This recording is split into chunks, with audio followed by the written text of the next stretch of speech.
Allez, je vous propose de démarrer un peu officiellement ce webinaire. On accueille encore de nouveaux et de nouvelles participants et participantes. Mais je me présente, donc je suis Sophia Eliamé du groupement WDPE. Je suis chargée d'animer ce webinaire avec mes collègues Eva et Antoine, mais aussi aux côtés de l'équipe du débat et notamment de Claire Morand, Luc Martin et Vanessa Hochstein qui ont été mobilisés sur la préparation de ce webinaire. Donc, bienvenue dans le cadre de ce webinaire qui porte, comme vous l'avez vu, sur le projet CIGEO et la phase industrielle pilote. Je ne rappelle pas les principes de fonctionnement de Zoom puisque ils vous ont été présentés, mais comme vous le voyez, la réunion est enregistrée, l'enregistrement sera disponible. N'hésitez pas à bien utiliser les fonctionnalités qui permettent de lever la main virtuelle. Et puis, de vous préciser que le chat sera coupé lors des temps d'intervention, mais qui sera réouvert au moment des temps d'échange pour que chacun et chacune puisse bien sûr s'exprimer. Alors, le webinaire de ce soir, c'est le premier webinaire qui porte sur le sujet CIGEO dans le cadre de ce débat, en tout cas sur le sixième PNGMDR, le Plan national de gestion des matières et des déchets radioactifs. Le webinaire de ce soir, il vise vraiment à présenter le projet CIGEO, comprendre où on en est dans ce projet, mais aussi parler de la phase industrielle pilote et vous expliquer bien sûr ce qu'est cette phase industrielle pilote. Il vise justement à comprendre les enjeux qui sont associés à cette phase en précisant à la fois ses contours opérationnels, mais aussi le processus de gouvernance qui est chargé d'assurer le suivi de cette phase. Et puis, bien sûr, c'est un webinaire d'un débat public, donc c'est aussi un temps participatif. Nous sommes là pour vous entendre, pour recueillir vos propositions, vos réactions, vos questions. Et puis, évidemment, toute contribution que vous souhaitez nous partager, et notamment sur les éléments à prendre en compte selon vous pour évaluer et suivre cette phase industrielle pilote du projet CIGEO. Je précise que l'équipe du débat a souhaité organiser un deuxième webinaire qui portera sur le sujet de la réversibilité et aussi qui fera le point sur les travaux en cours sur les alternatives à l'enfouissement profond. Et ce deuxième webinaire, il aura lieu le 9 décembre prochain de 18h à 20h. Donc il y a vraiment deux temps autour du projet CIGEO. On vous invite volontiers à vous inscrire à ce prochain webinaire aussi qui aura lieu le 9 décembre prochain. La façon dont on va organiser les échanges ce soir est la suivante. Donc, après ce petit temps introductif, Claire Morand et Luc Martin vont nous présenter à la fois le débat sur le sixième PNGMDR, mais aussi le cadre du webinaire de ce soir. De quoi va-t-on débattre et pourquoi? Puis, nous ouvrirons une première séquence sur le projet CIGEO et la phase industrielle pilote. Dont il sera aussi question des liens justement avec le plan national de gestion des matières et déchets radioactifs. Et nous aurons du coup des interventions de la Direction générale de l'énergie et du climat, la DGEC, en tant que responsable du PNGMDR, mais aussi de l'ANDRA, qui est l'Agence nationale pour la gestion des déchets radioactifs, qui est maître d'ouvrage du projet CIGEO. À la suite de ce temps de présentation, il y aura un premier temps d'échange où vous pourrez partager vos questions de compréhension, vos premières réactions. Puis on ouvrira une deuxième séquence qu'on a intitulée Regards croisés, où on entendra différentes parties prenantes, différents acteurs qui s'exprimeront autour d'une question commune, finalement, quels points clés concernant cette phase industrielle et pilote autour du projet CIGEO, quels sont les points de sensibilité, les points d'attention éventuels aussi autour de cette phase, et quels éléments devraient être intégrés, selon eux, au prochain PNGMDR s'agissant de cette phase industrielle et pilote. Donc, vous le voyez, plusieurs interventions sont prévues. Une intervention de l'association Global Chance, du comité local d'information et de suivi de BUR, le CLIS, de l'Association nationale des comités et des commissions locales d'information, l'ANCLI, d'EDF et puis de l'ASNR, qui est l'autorité de sûreté nucléaire et de radioprotection. Et puis, à l'issue de ce temps de regard croisé, qui démarrera aussi par un retour sur les enseignements des démarches participatives déjà menées en lien avec le projet CIGEO, on aura un deuxième temps d'échange où vous pourrez vous aussi réagir sur ce point, partager vos recommandations, vos points d'attention, vos points clés s'agissant de cette phase industrielle pilote. Et on conclura à 20 heures ou autour de 20 heures pour vous libérer à l'heure. Quelques règles du jeu pour ce webinaire. Si vous avez déjà participé au webinaire organisé par la Commission nationale du débat public, vous les connaissez, mais c'est l'occasion de les rappeler. Le premier principe, c'est vraiment un principe d'écoute active et d'accueil respectueux de la parole de toutes et tous. Ça marche pour les personnes qui sont intervenantes et intervenants lors du webinaire de ce soir, mais ça marche aussi entre vous, entre participants et participantes, et notamment dans le chat à l'écrit. Le chat sera ouvert lors des temps d'échange. On vous invite à respecter un principe de courtoisie. Bien sûr, le sujet peut être sensible, il peut être conflictuel, mais on vous invite vraiment à rester courtois et à ne pas vous invectiver, notamment dans le chat. Et mes collègues et l'équipe du débat, on est tous là pour assurer le cadre de ce webinaire. Le deuxième principe, c'est un principe, un double principe, un principe d'argumentation pour vous inviter à préciser votre point de vue. Le débat public n'est pas un référendum, donc tous les points de vue peuvent être exprimés dès lors qu'ils sont argumentés. Donc n'hésitez pas à bien étayer vos propos. Et puis aussi un principe d'accessibilité. Le débat s'adresse à un public qui est le plus large possible. Donc il y a beaucoup d'acronymes en lien avec le plan national de gestion des matières et déchets radioactifs. On vous invite, et ça marche notamment pour les intervenants et intervenantes, à adopter un langage le plus clair possible et le plus accessible, malgré la technicité des sujets dont il va être question. Le troisième principe, c'est un principe de concision et de respect des temps de parole. Donc là aussi, on va tous et toutes le suivre et en être garant. Le suivi du temps est assuré pour l'ensemble des participants, des participantes et notamment des intervenants et intervenantes.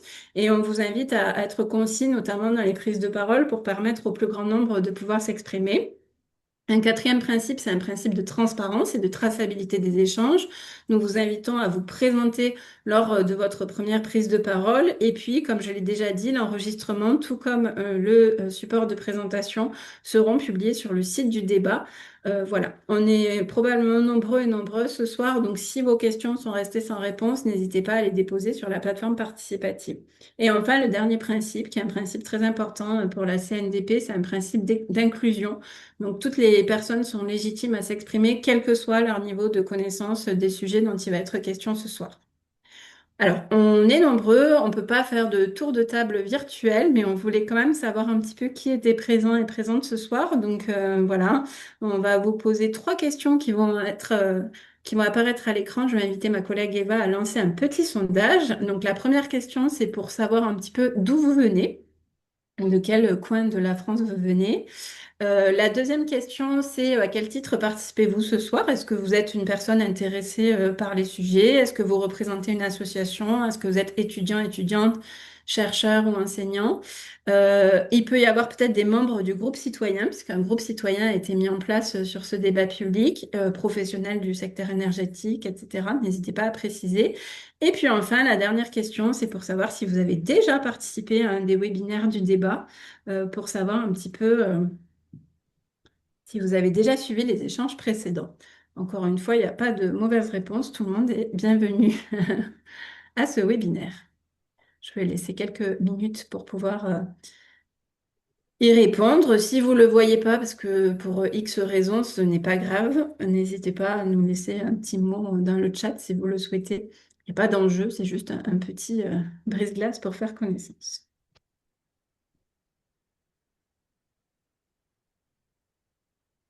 Je vais inviter Eva peut-être à partager les résultats.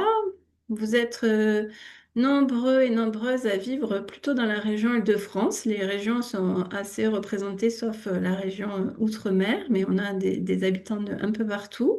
Vous êtes très majoritairement des personnes intéressées ou souhaitant s'intéresser à ces sujets, donc bienvenue, ce webinaire est fait pour vous. Et puis il y a aussi des professionnels du secteur énergétique, des représentants d'associations, des étudiants, quelques étudiants, chercheurs ou enseignants.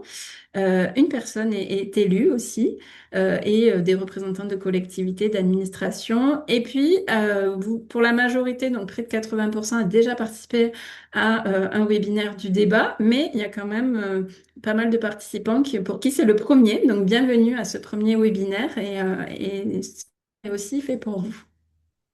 Merci beaucoup.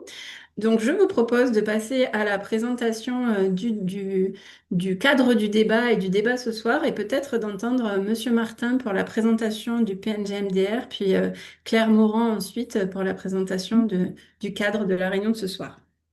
Merci, bonsoir à toutes et à tous. Donc effectivement, le débat que nous partageons ce soir porte sur l'élaboration de la 6e édition du Plan national de gestion des matières et des déchets radioactifs. Le maître d'ouvrage de ce plan est la DGEC, donc la Direction générale de l'énergie et du climat.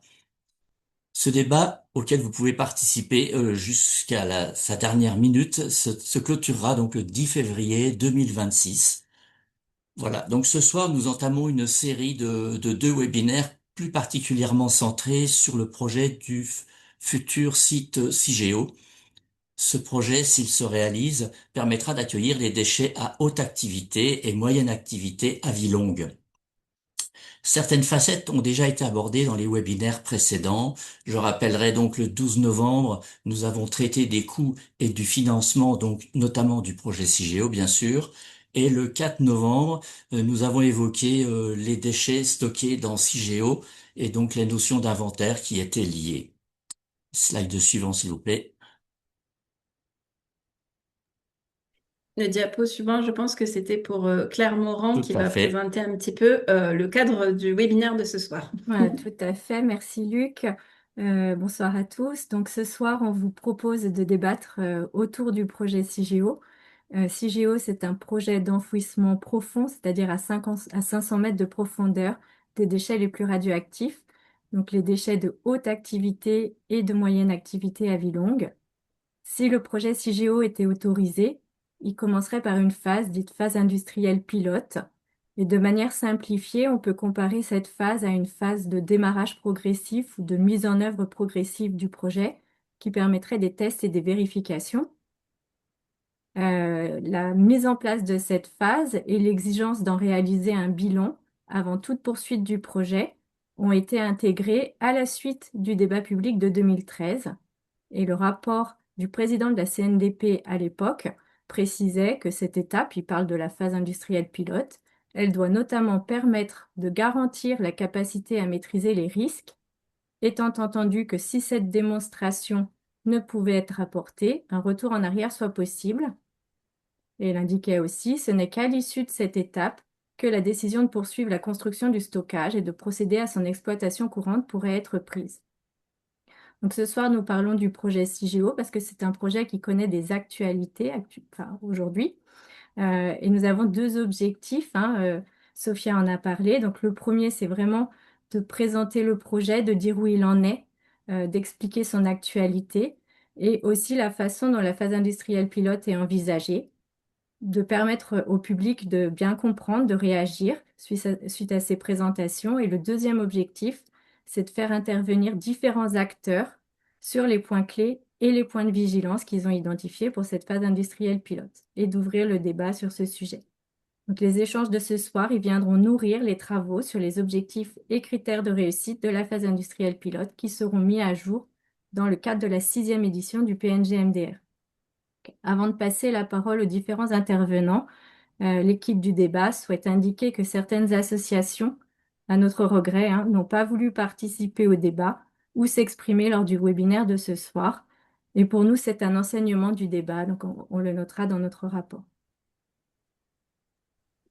Merci Claire pour la présentation du cadre de ce soir. Donc, je vous propose qu'on ouvre la première séquence, donc qui est dédiée justement à la présentation du projet CIGEO et la phase industrielle pilote, et puis aussi qui va permettre de dresser les liens justement avec le plan national de gestion des matières et déchets radioactifs. Pour cela, on va avoir une double intervention donc de l'ANDRA et de la DGEC. Donc, je le rappelle, la Direction de l'énergie et du climat en tant que responsable du PNGMDR et l'ANDRA, l'Agence nationale pour la gestion des déchets radioactifs, en tant que maître d'ouvrage du projet CIGEO.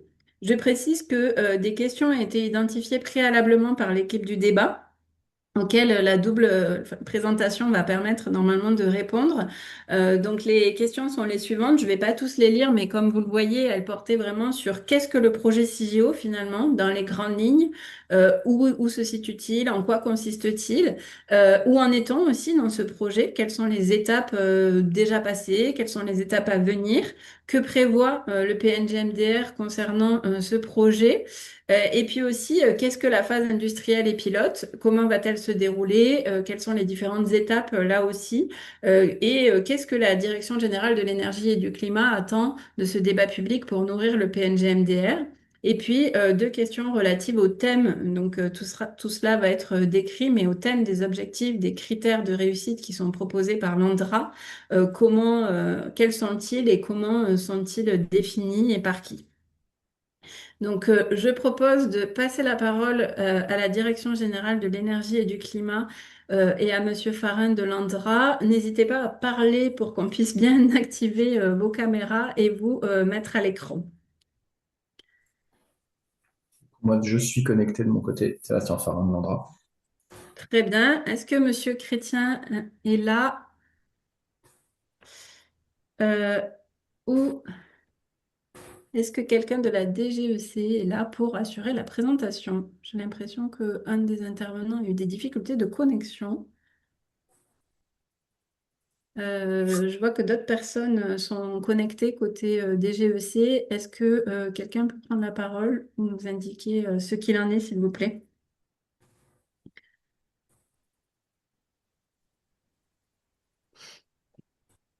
Hop, Monsieur Petit-Coas, peut-être? Est-ce que vous savez ce qu'il en est de vos collègues?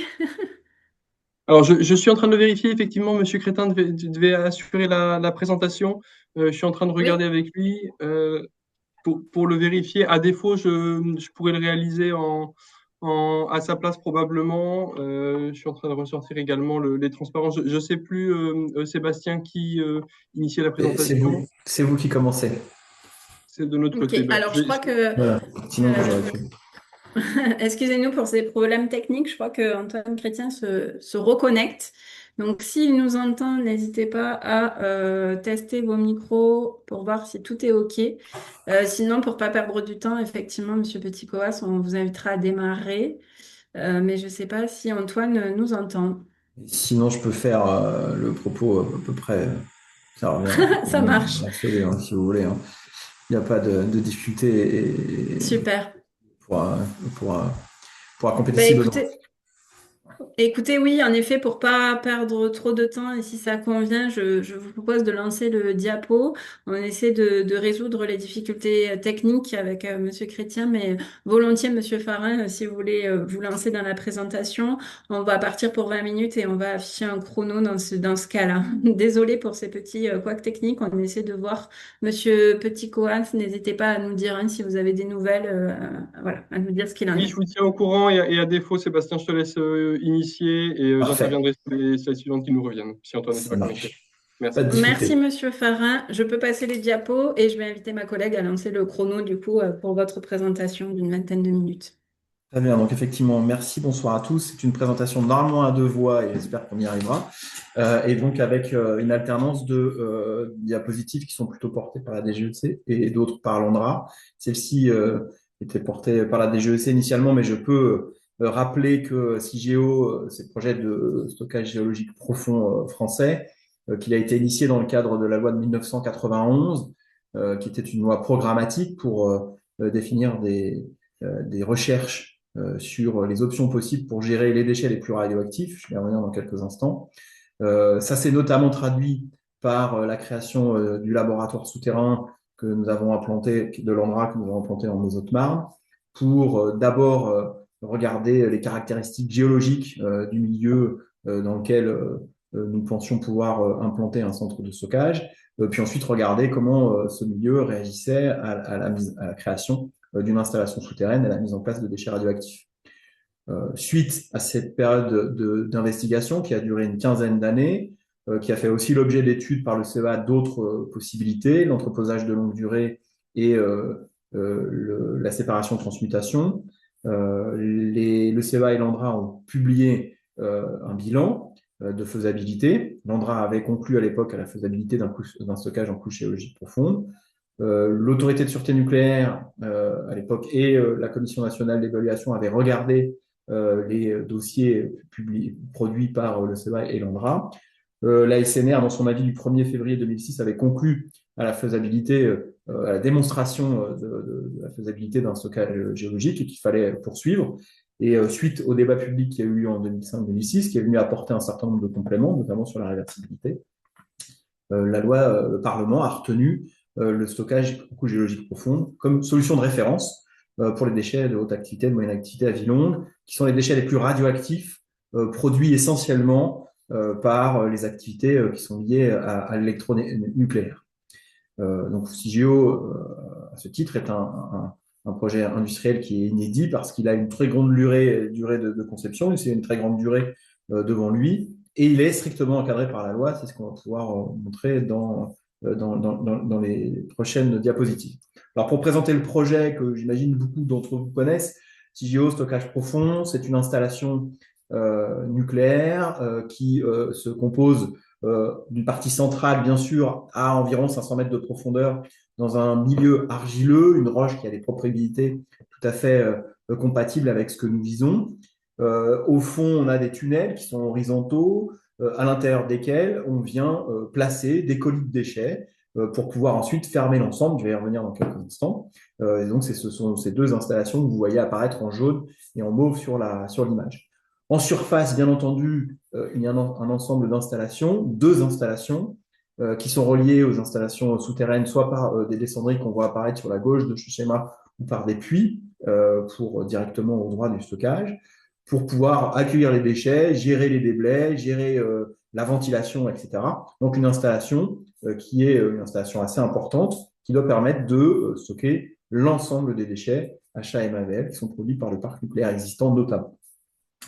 Le principe, si on passe à la diapositive suivante, c'est de amener de la sûreté, parce que la dangerosité et la durée de vie des déchets de haute activité et de moyenne activité à vie longue ne permettent pas de les garder dans des installations qui sont en surface. Ainsi, CIGEO est conçu pour apporter de la sûreté, c'est-à-dire apporter une protection à long terme qui ne nécessite pas d'intervention humaine. Une fois que le stockage, lorsqu'on décide de le fermer, une fois qu'il est rempli, une fois qu'il est fermé, il ne nécessite aucune intervention humaine, on prévoit de la surveillance. Et puis, il est aussi conçu pour offrir une protection face aux évolutions naturelles à long terme que l'on sait inévitables, ou éventuellement d'éloigner les déchets de rupture de civilisation. C'est pour cette raison qu'il est placé à 500 mètres de profondeur, c'est-à-dire un petit peu loin de la surface. Le double objectif du stockage, c'est d'isoler les déchets de la biosphère, d'où la profondeur, et surtout de confiner les substances radioactives, de les ralentir en les plaçant dans un ensemble qui est composé de la matrice dans laquelle les déchets sont placés, du colis, des infrastructures qui sont construites par les êtres humains, mais surtout par le milieu géologique qui, je le disais tout à l'heure, est une roche argileuse qui fait environ 150 mètres d'épaisseur, qui s'est formée il y a très longtemps et dont on sait qu'elle présente d'une part des caractéristiques très favorables au stockage de ces déchets radioactifs et ensuite qu'elle est très stable dans le temps. Alors, je ne sais pas si Antoine, on peut passer au slide suivant, je ne sais pas si Antoine Chrétien est On revenu. m'a glissé que Monsieur Petit-Coas pourrait faire le suivi de la présentation. Est-ce que c'est bon pour vous, Monsieur Petit-Coas? Tout à fait, oui. Je vais enchaîner effectivement tant qu'Antoine n'a pas pu nous rejoindre. Donc, effectivement, pour les grandes étapes du projet, l'historique, et M. Farah l'a déjà dit tout à l'heure, effectivement, c'est un projet Alors, Monsieur Petit-Coas, je me permets juste de vous dire que votre son résonne beaucoup. Donc, je vais peut-être inviter tous les participants, y compris Monsieur Farin, à couper les micros pour voir si c'est un problème d'écho. Et allez-y, Monsieur Petit-Coas, pour voir si ça fonctionne. Autant pour moi, et j'espère que ça ira et qu'on pourra bien m'entendre. Aïe, aïe, aïe. Pardon, nous ne sommes pas aidés par la technique ce soir. Vous nous en excusez. Ouais, ça résonne beaucoup, Monsieur Petit-Coas. Donc, je ne sais pas qu'est-ce qui se passe, mais voilà. Alors, je peux tenter. Navré. Je ne sais pas si c'était le cas pour les autres participants, mais je voyais des têtes voilà, qui semblaient dire que c'était aussi le cas. Je peux tenter d'aller chercher une alternative. Écoutez, on va peut-être Sinon, je vous peux écouter. continuer, Ouais. sinon, ceci dit, je ne suis pas sûr de dire tout ce que vous auriez voulu dire, Brieux, mais je peux Ce que je vous propose peut-être pour ne pas interrompre, c'est de laisser Sébastien poursuivre et je cherche une solution technique pour qu'on puisse entendre convenablement et poursuivre à la voix, si ça vous convient. Super. Ça Merci marche. beaucoup. Désolée encore pour cette présentation. Merci, Monsieur Farhan, pour la Donc, reprise du coup. comme vous l'avez souligné tout à l'heure, donc l'Andran est le porteur du projet, le maître d'ouvrage, mais ce maître d'ouvrage s'inscrit dans un cadre qui est piloté par d'abord la loi Bataille, qu'on appelle la loi Bataille de 1991, et puis par un ensemble d'enchaînements, un processus au long cours, puisque ça fait maintenant près de 40 ans hein, que l'on travaille sur le projet. Alors, qui a été marqué par une alternance de discussions techniques, de réflexion et de discussions techniques, d'évaluation, de débat, d'analyse et de décision. Alors, les principaux points qui sont soulignés ici sur le process qui a permis de conduire à aujourd'hui, c'est bien sûr les lois, donc la loi de 1991, une loi en 2006 que j'ai déjà évoquée tout à l'heure, et également une loi en 2016 qui a fait suite au débat public qui s'est tenu en 2013 sur le projet CIGEO. Mais il y avait déjà eu un premier débat public qui s'était tenu en 2006, comme je l'ai mentionné tout à l'heure, en 2005-2006, sur la politique de gestion des matières et des déchets radioactifs au sens large. Depuis, on aurait pu d'ailleurs ajouter qu'il y a eu débat public sur le 5e PNGMDR, et puis bien sûr le débat aussi aujourd'hui en cours.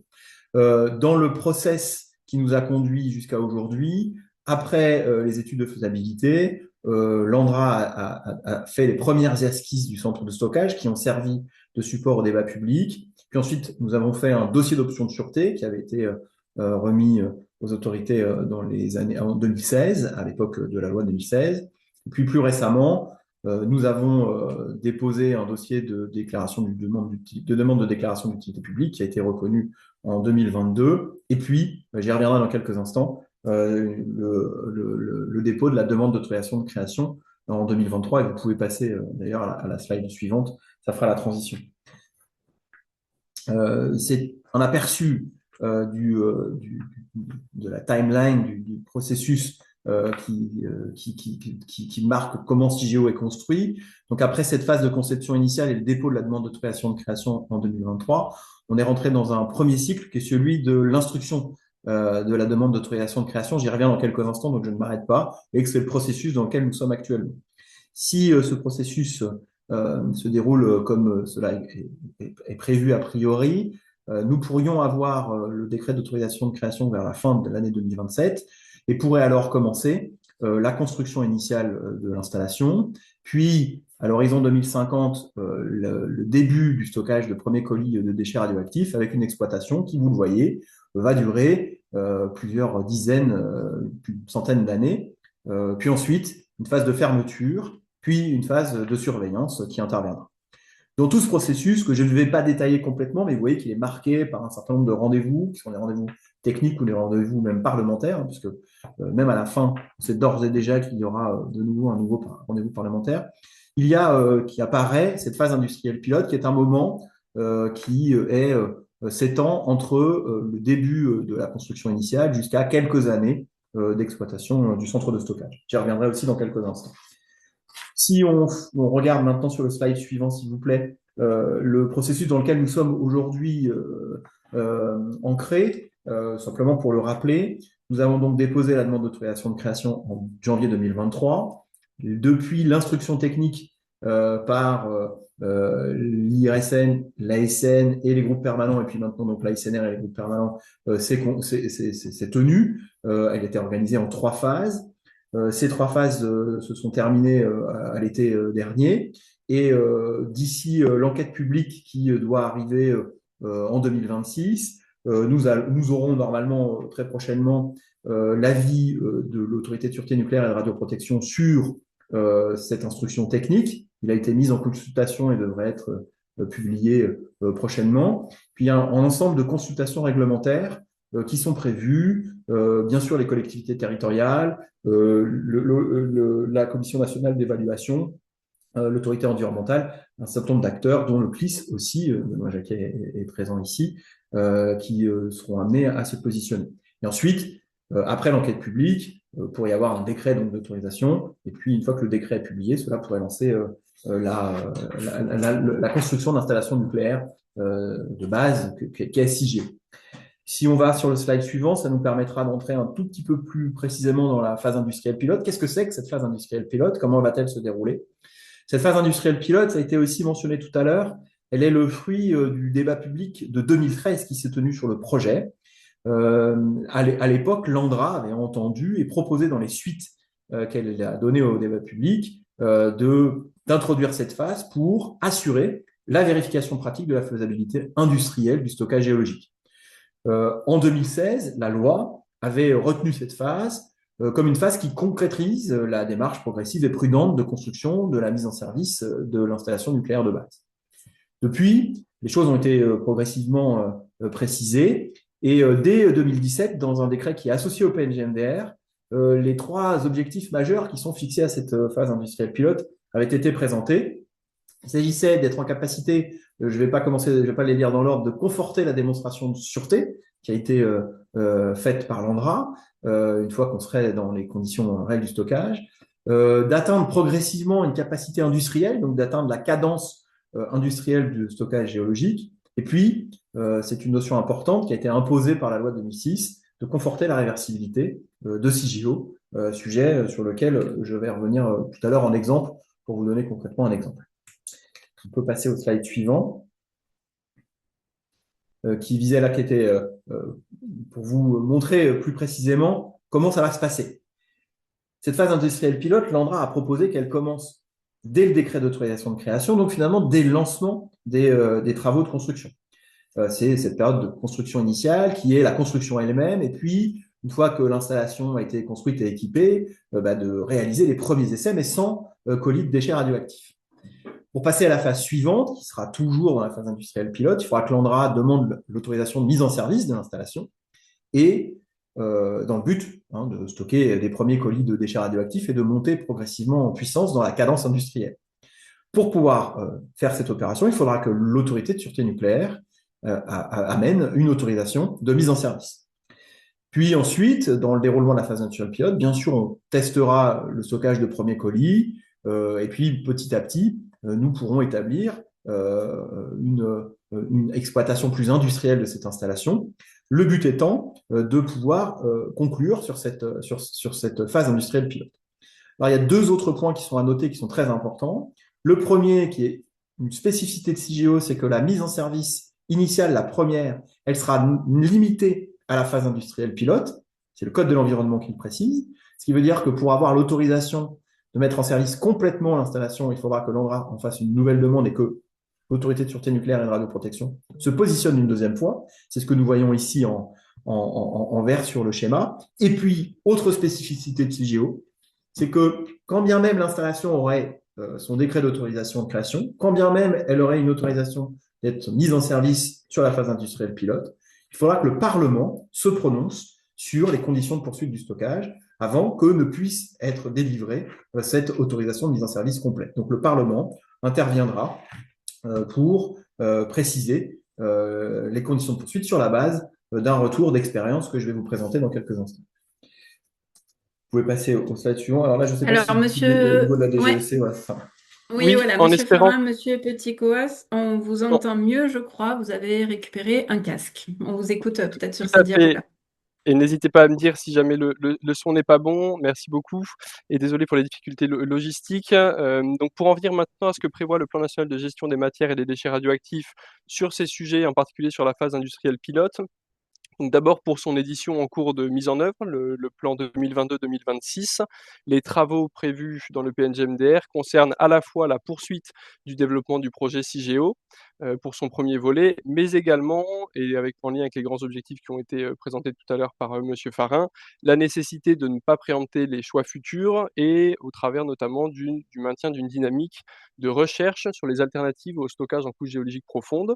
Ces travaux sur la recherche des alternatives ont conduit à la création d'un comité d'études et de dialogue aux alternatives, le CEDA, qui a proposé d'ores et déjà un rapport d'étape de ces travaux, dont l'une des conclusions à ce stade provisoire, puisque les conclusions définitives sont attendues en 2026, et qu'en l'absence d'alternatives crédibles à court ou moyen terme identifiées, on ne saurait surseoir à l'avancement du développement du projet CIGEO. Enfin, également dans les grands enjeux identifiés pour le plan en cours de mise en œuvre, et quand bien même de nombreuses instances de partage et de discussion étaient déjà en place, le plan 2022-2026 a prévu la refonte du site internet Cigéo afin de permettre au public de disposer de toute l'information nécessaire sur le projet, au-delà de celle qui était d'ores et déjà disponible et qui continue de l'être sur le site du maître d'ouvrage, l'Andra. Et c'est aujourd'hui chose faite dans le cadre de la mise en œuvre du plan. Pour en venir aux transparences suivants et aux travaux en cours, concernant la phase industrielle pilote plus spécifiquement, le plan 2022-2026 prévoit que soient précisés deux volets des travaux sur la phase industrielle pilote. D'une part, les modalités de gouvernance et d'association du public au projet CIGEO. Et d'autre part, sur le plan technique, les principaux critères, objectifs et points d'attention de la phase industrielle pilote de CIGEO. Il s'agit par exemple de préciser les données techniques qui sont attendues à l'issue de cette phase industrielle pilote.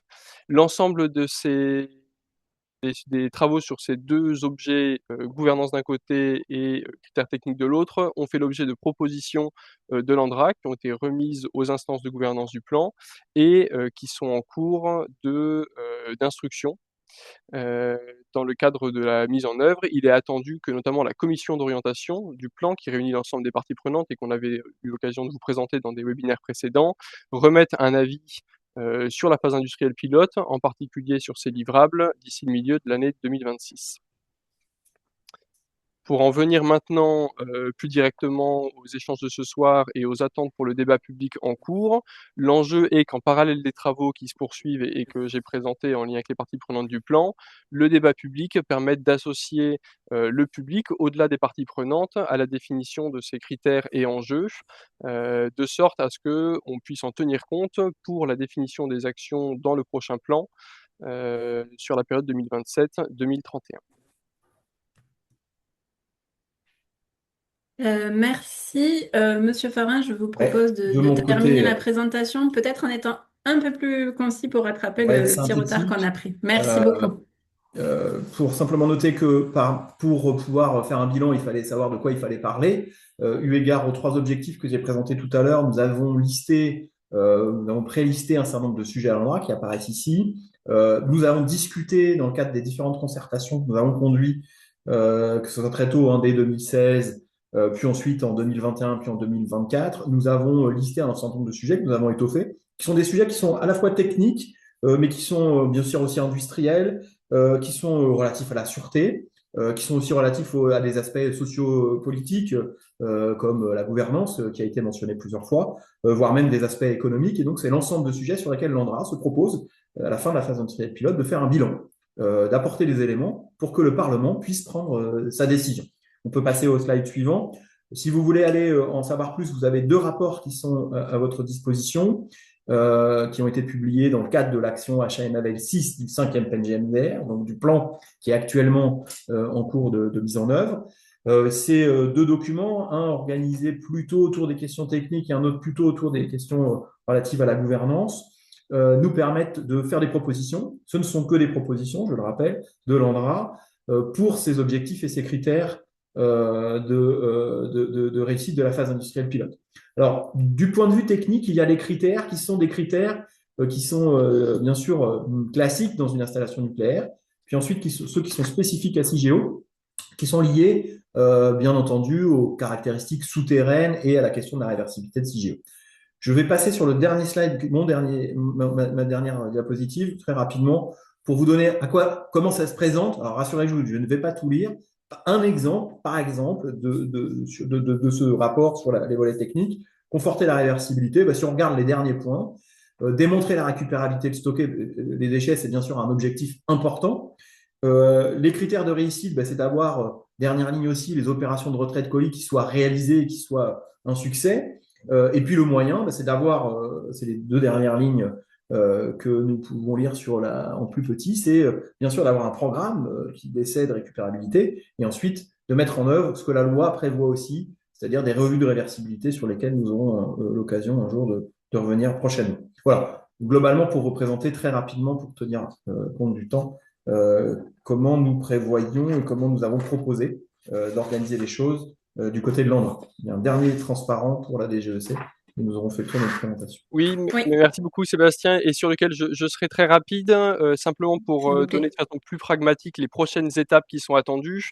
Donc pour la partie gauche du transparent, c'est ce qui va nourrir la définition des critères et objectifs, les propositions de l'ANDRA déjà rendues, l'avis de la commission orientation du plan qui sera rendu en 2026, les résultats du débat public et en particulier de nos échanges ce soir, et l'avis des différentes parties prenantes dans le cadre de la gouvernance du plan. L'ensemble de ces contributions seront instruites, feront l'objet d'une proposition pour le projet de prochain plan 2027-2031, proposition qui sera discutée avec les parties prenantes du plan en vue que ces critères et objectifs soient définis dans le cadre de la publication du prochain plan attendu d'ici la fin de l'année 2026. Merci beaucoup à vous deux pour cette présentation et encore désolé pour les petits couacs techniques. On arrive au premier temps d'échange, donc j'espère que vous avez pu suivre. N'hésitez pas, c'est le moment de partager vos questions de compréhension sur ce qui vient d'être dit, vos premières réactions. Donc s'il y a des personnes qui souhaitent prendre la parole, n'hésitez pas à lever la main pour bien que je vous identifie. Pour cela, je le rappelle, vous pouvez cliquer sur réaction en bas de votre écran. Puis levez la main, ce qui nous permet d'avoir une main virtuelle. Donc n'hésitez pas, je vous laisse quelques minutes pour que vous puissiez prendre la parole. Je vois une première main levée et puis je vais laisser mes collègues suivre le chat. Donc peut-être une première intervention de Henriza Sessaï Consulting. Oui, bonjour, vous m'entendez? Oui, on ne vous voit pas. N'hésitez pas à activer votre caméra si vous le pouvez, comme ça on pourra vous Voilà, afficher. Bonjour monsieur. bonjour. Moi, j'ai deux questions. L'une, est-ce qu'on pourrait expliquer la différence entre récupérabilité et réversibilité? Deux notions importantes qui ont été citées. Et la deuxième question que j'ai, on a cité la Commission nationale d'évaluation. Est-ce que on a déjà eu un retour ou un avis ou une position de la Commission nationale d'évaluation sur la FIPIL? Très bien. Est-ce que vous pouvez juste vous présenter, monsieur, si ça Ah, ne vous excusez-moi. dérange Oui, pas? donc je suis un consultant indépendant et Très je bien. suis actif au sein de l'Association des voix du nucléaire. Très bien. Merci beaucoup pour ces deux questions. C'est bien noté. Avant d'y répondre, je crois qu'il y avait une deuxième main levée, mais que j'ai vu se baisser. Donc n'hésitez pas, on peut prendre plusieurs réactions avant de redonner la parole à monsieur Farin et monsieur Petit-Coas. Est-ce qu'il y a d'autres personnes qui souhaitent s'exprimer? Oui, monsieur Choquer. Et n'hésitez. Oui, vous êtes dans un train, je crois, c'est ça? Oui, Allez-y. excusez-moi si le son est mauvais. Une question rapide. Euh, les estimations de coûts, est-ce qu'on peut avoir des chiffres et aussi l'évolution de ces estimations en fonction du temps, s'il vous plaît? Merci. Ok, merci pour cette question. Les webinaires permettent d'être suivis de partout, c'est quand même leur force. Merci pour cette question. Je vais proposer du coup à Monsieur Farin et Monsieur Petit-Coas peut-être de répondre à ces premières questions, donc récupérabilité, réversibilité. Et puis, est-ce qu'il y a eu un avis de la Commission nationale d'évaluation? Et puis, la dernière question que nous venons d'entendre sur l'estimation des coûts. Et puis après, je relayerai quelques questions du chat. Ouais, je peux commencer, Brio, si tu veux, sur la question de la différence entre la récupérabilité et la réversibilité. La loi de 1991 identifiait le fait de travailler sur la faisabilité d'un stockage réversible ou irréversible. Sans définir plus en avant ce que c'était, il y avait eu des discussions sur la capacité à retirer les colis si on trouvait d'autres solutions de gestion. La loi de 2006 a précisé une chose importante, c'est déjà le stockage doit être réversible, donc c'est une obligation par la loi. La loi de 2016 a permis, après le débat public de 2013, au cours duquel nous avions essayé du côté de l'ANDRA de présenter les différents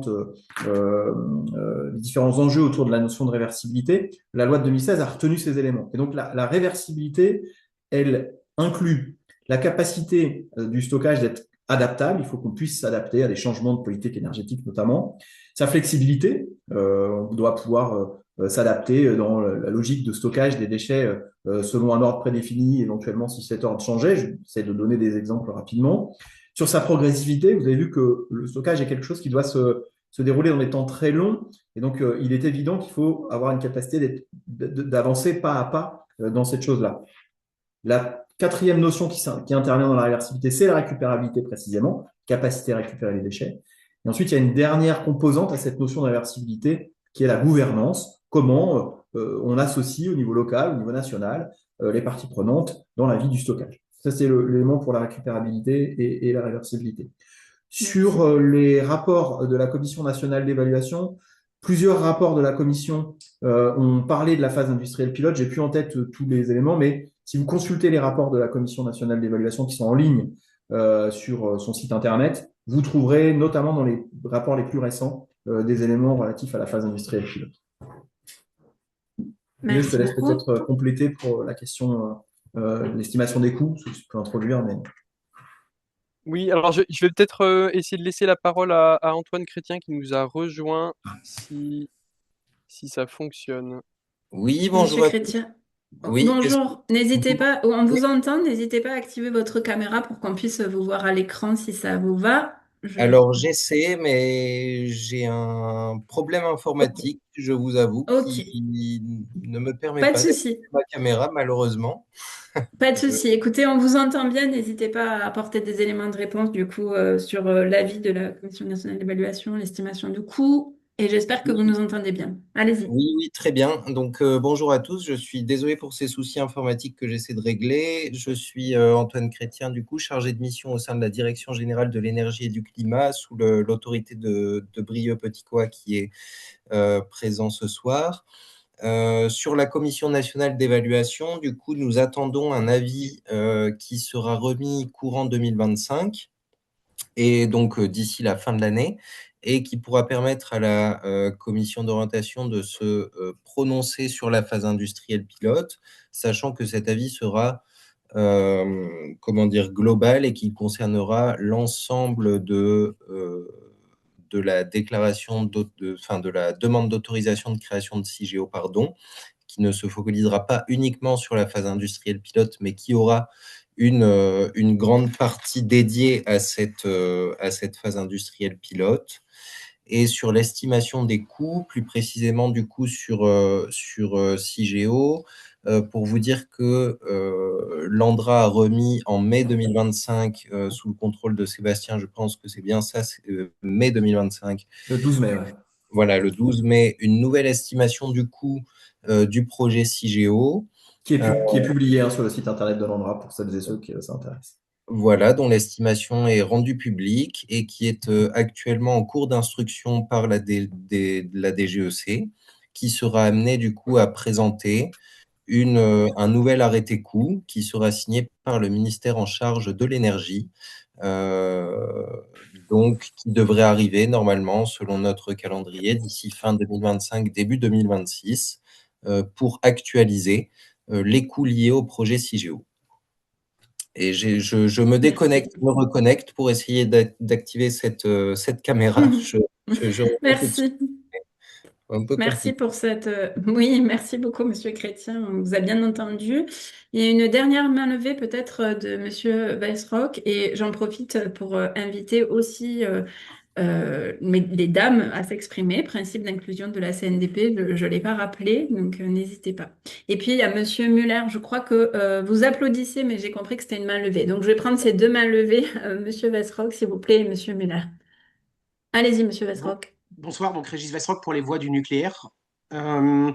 Est-ce qu'on a connaissance en France ou à l'international d'un projet ayant eu autant de débats, études, échanges, prise en compte des avis des parties prenantes et du public, suivi et surveillance que ce projet CIGEO dans le nucléaire? Donc si on peut parler de Onkalo ou des Suédois ou des Canadiens qui ont des projets relativement similaires à CIGEO dans l'esprit ou sur le type de déchets, ou même dans d'autres sujets industriels ou autres. Ok, donc la question des débats, je Donc laisserai tout à voilà. l'heure Est-ce que y quelqu'un répondre. a fait ce travail quelque part ou pas? Merci beaucoup. Merci. On va y répondre tout à l'heure. Je vais prendre peut-être la main levée de Monsieur Muller. Je précise qu'en ouverture de la séquence 2, Madame Morand de l'équipe du débat et Monsieur Bastin de la SNR vont revenir justement sur les procédures de débat et de concertation passées.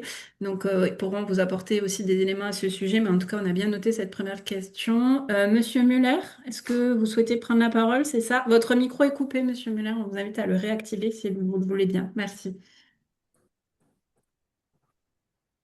Oui, Allez-y. pardon. Étienne Muller, je voulais pas applaudir, je me suis trompé. Oui, j'ai Euh, compris. une remarque sur on est en phase de demande, dans l'instruction de la demande d'autorisation de construction, si j'ai bien compris, la DAC. Euh, mais il me semble que sur le secteur où sera installé CIGEO, il me semble qu'il y a déjà des expropriations qui sont en cours. Donc ça veut dire que la construction semble acquise. Ça, c'est une remarque. Après, j'ai une question sur la récupérabilité ouais, certes, mais quand le site sera fermé, est-ce que ça sera toujours récupérable ou pas? Et puis aussi sur un truc qui m'a fait un peu peur, enfin en plus du reste, c'est en cas de rupture de civilisation. C'est comment vous envisagez, comment est envisagée la rupture une éventuelle rupture de civilisation, qu'est-ce que ça veut dire? Et comment envisager la- disons, un futur après notre civilisation? Est-ce que vous êtes visionnaire? Je ne sais pas. Voilà. Ok, merci pour ces deux questions. Je vais proposer une dernière peut-être main levée à Monsieur Laponche et puis on répondra à ces questions. Monsieur Chouker, peut-être on garde pour le deuxième temps d'échange parce que je suis aussi vigilante du temps passé. Voilà, et priorité aussi aux personnes qui ne se sont pas exprimées. Allez-y, Monsieur Laponche. Oui, merci. Juste par rapport à la question qui a été posée sur les consultations, euh, le meilleur exemple, c'est la Suède. La Suède qui a conçu un stockage géologique profond, mais qui n'a pas encore mis en place parce qu'ils ont passé un temps très important sur des consultations à la fois au niveau national et au niveau local.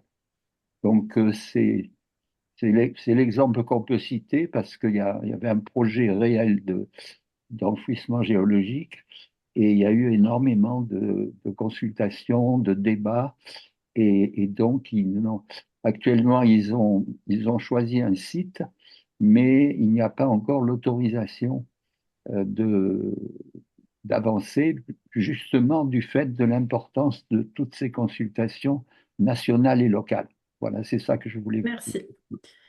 Merci. Donc, un élément de réponse à la question de Monsieur Vesroc. Monsieur Farin, Monsieur Petit-Coas et Monsieur Chrétien, on vous a récupéré avec la vidéo, on va vous mettre en vedette également. N'hésitez pas à répondre du coup aux autres questions donc sur les expropriations qui ont commencé. Donc, est-ce que la construction est acquise? Sur les notions de récupérabilité, pardon, quand le site sera fermé et que se passe-t-il, rupture de civilisation? Et puis vous pouvez aussi apporter des réponses sur la question de est-ce qu'il y a d'autres projets qui ont connu d'autres procédures de participation, comme c'est le cas pour CGO. Oui, peut-être avant que Sébastien intervienne d'un point de vue de la maîtrise d'ouvrage, pour vous dire que le projet CIGEO, effectivement, est aujourd'hui en stade d'instruction auprès de la SNR. Qu'il a fait cependant l'objet de plusieurs déclarations, notamment une DUP, une déclaration d'utilité publique, qu'il a fait l'objet ce qu'on appelle une OIN aussi, une opération d'intérêt national, donc qui permet à l'ANDRA de préparer le projet. Ça ne préempte pas de la décision à venir de la SNR et du ministère de l'Énergie qui seront chargés de signer le décret d'autorisation de création. Donc, pour l'instant, les travaux sont en cours en vue de préparer le projet le jour où le projet sera validé à la fois par la SNR et par le ministère en charge de l'énergie. L'ANDRA sera en mesure de mettre en œuvre ce projet avec voilà, notamment les acquisitions de terrains, que ce soit des terrains de surface, des fonds ou des tréfonds, puisque vous savez que pour le projet CIGEO, on parle aussi beaucoup de tréfonds, c'est-à-dire de terrains qui sont situés à 500 mètres sous terre. Sur les consultations publiques, le projet CIGEO a fait l'objet de nombreuses consultations publiques, directes et indirectes. C'est un projet inédit. Je crois que Brieux l'a dit, Monsieur Petit-Coët l'a dit durant son intervention, mais c'est un projet inédit par son ampleur, par son emprise au sol, par de nombreux aspects. Donc depuis 1991, depuis le moment où on a lancé cette idée du stockage en couche géologique profonde, qui a ensuite été confirmée par la loi en 2006, puis en 2016, le projet CIGEO a fait l'objet de nombreuses consultations, à la fois de la part de la Commission nationale du débat public. Claire Morand pourra ici en témoigner puisqu'elle est garante du débat public lié au projet CIGEO. Il y a eu aussi beaucoup de dialogues qui ont été menés par la SNR, anciennement par l'IRSN, maintenant par la SNR. Il y a des dialogues aussi qui sont menés par l'ANDRA, d'un point de vue local. Il y a des dialogues avec la préfecture de la Meuse, dont le préfet est coordinateur du projet CIGEO, des dialogues avec les élus et sur l'ensemble des consultations.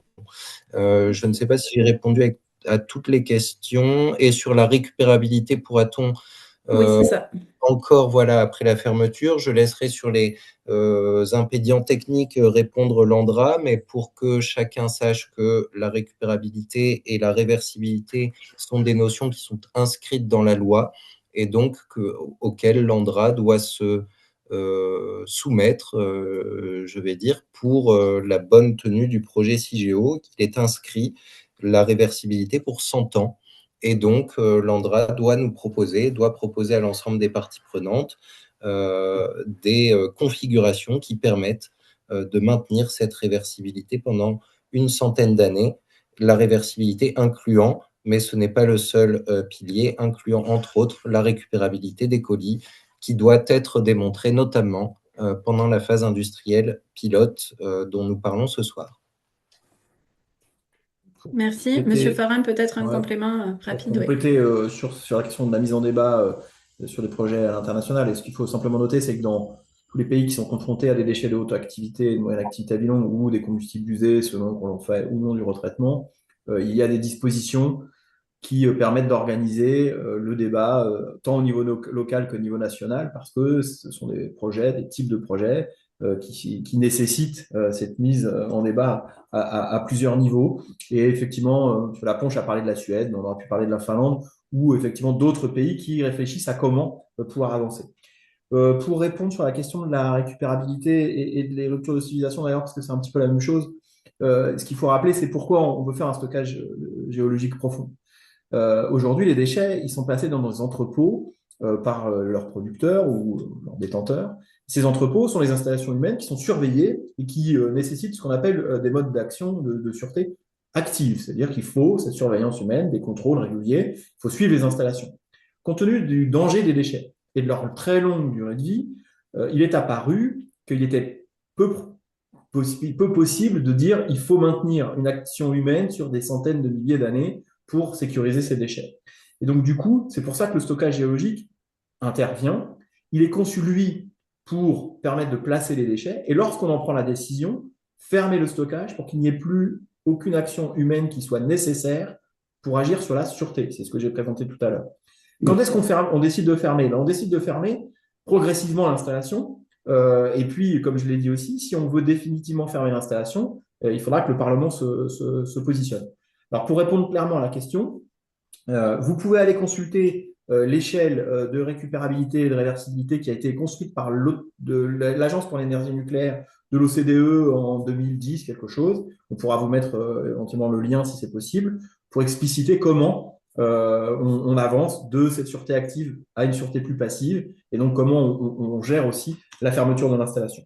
Et puis, pour être tout à fait complet sur la question de l'expropriation, il faut que nous soyons en capacité, comme tout porteur de projet, de démontrer la maîtrise foncière nécessaire à la réalisation du projet. et ce pour le décret d'autorisation de création. Et donc, dans ce sens, nous avons effectivement l'obligation d'acquérir les terrains. Alors, on a deux solutions.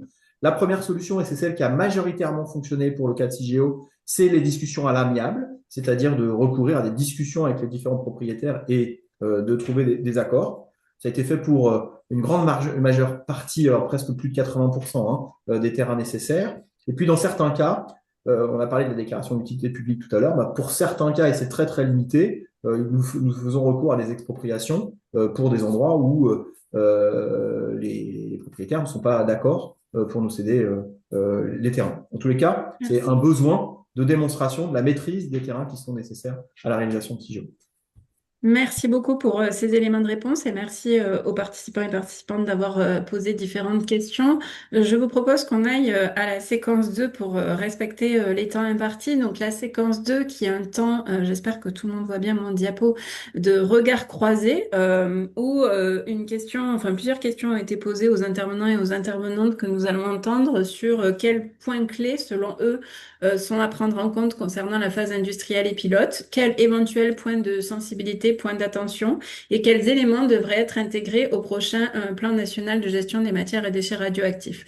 Mais avant cela, et d'ailleurs puisque ça a fait l'objet de questions tout à l'heure sur les procédures de participation passées, nous avons souhaité donner la parole à Claire Morand, donc, qui est membre de l'équipe du débat, mais qui est aussi garante de la concertation continue sur le projet CIGEO, et à Monsieur Bastin, qui est chargé de mission dialogue avec la société au sein de l'ASNR, donc l'Autorité de sûreté nucléaire et de radioprotection, pour qu'ils puissent revenir un petit peu justement sur ces procédures de débat et de concertation passées et nous dire dans les très grandes lignes les premiers les enseignements qui en sont tirés. Allez-y, Claire. Effectivement, nous avons souhaité illustrer au travers de quelques exemples concrets comment le dialogue avec les parties prenantes et le public ont nourri le projet CIGEO jusque-là. Donc, ça a déjà été évoqué 2 fois. La phase industrielle pilote est issue du débat public de 2013.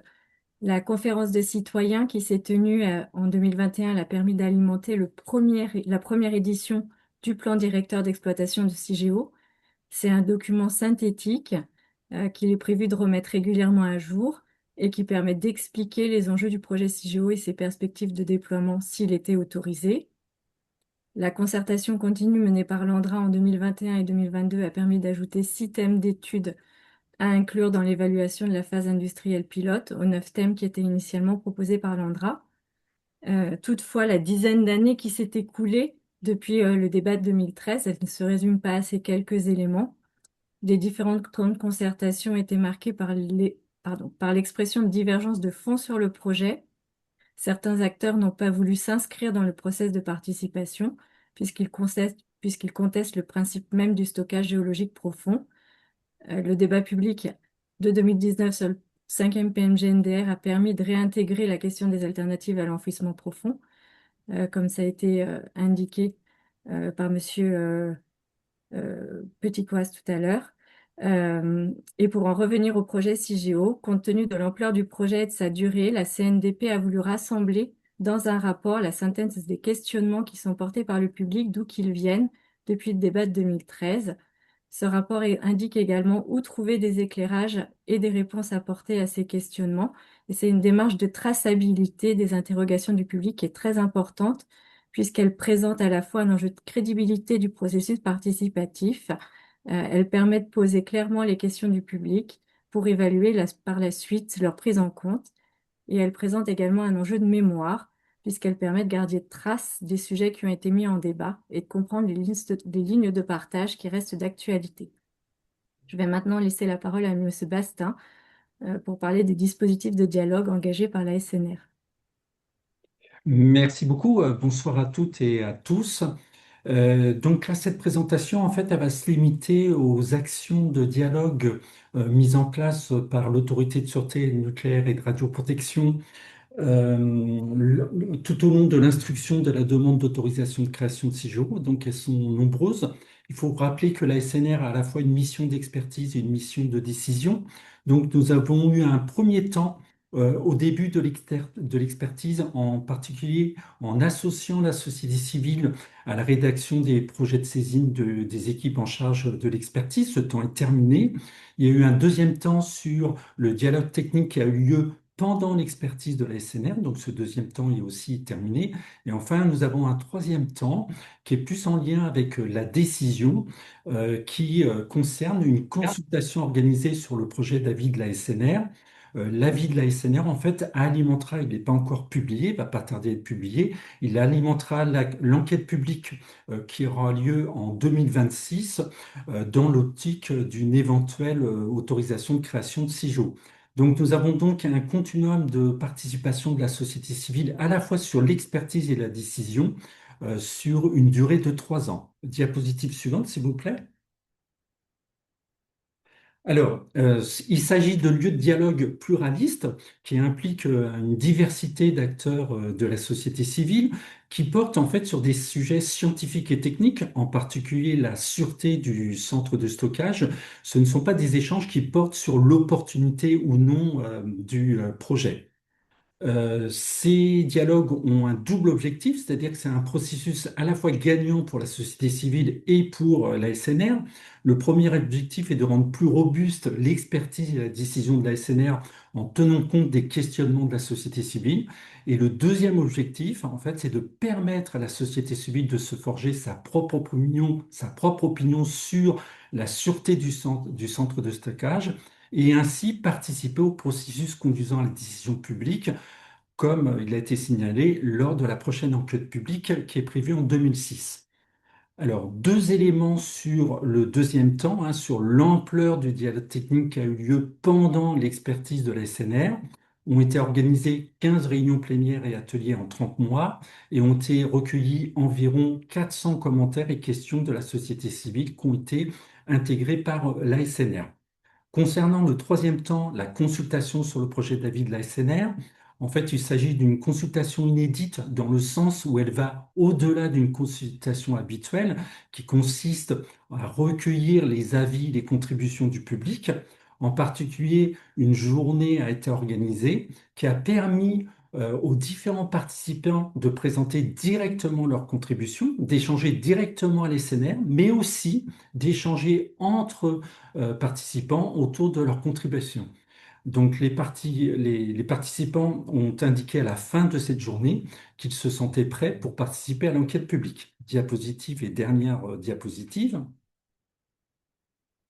Alors, quels sont les apports en fait de ces dialogues? Là, on a voulu simplement l'illustrer au travers d'un exemple qui est issu donc du dialogue technique qui a lieu pendant l'expertise de la SNR.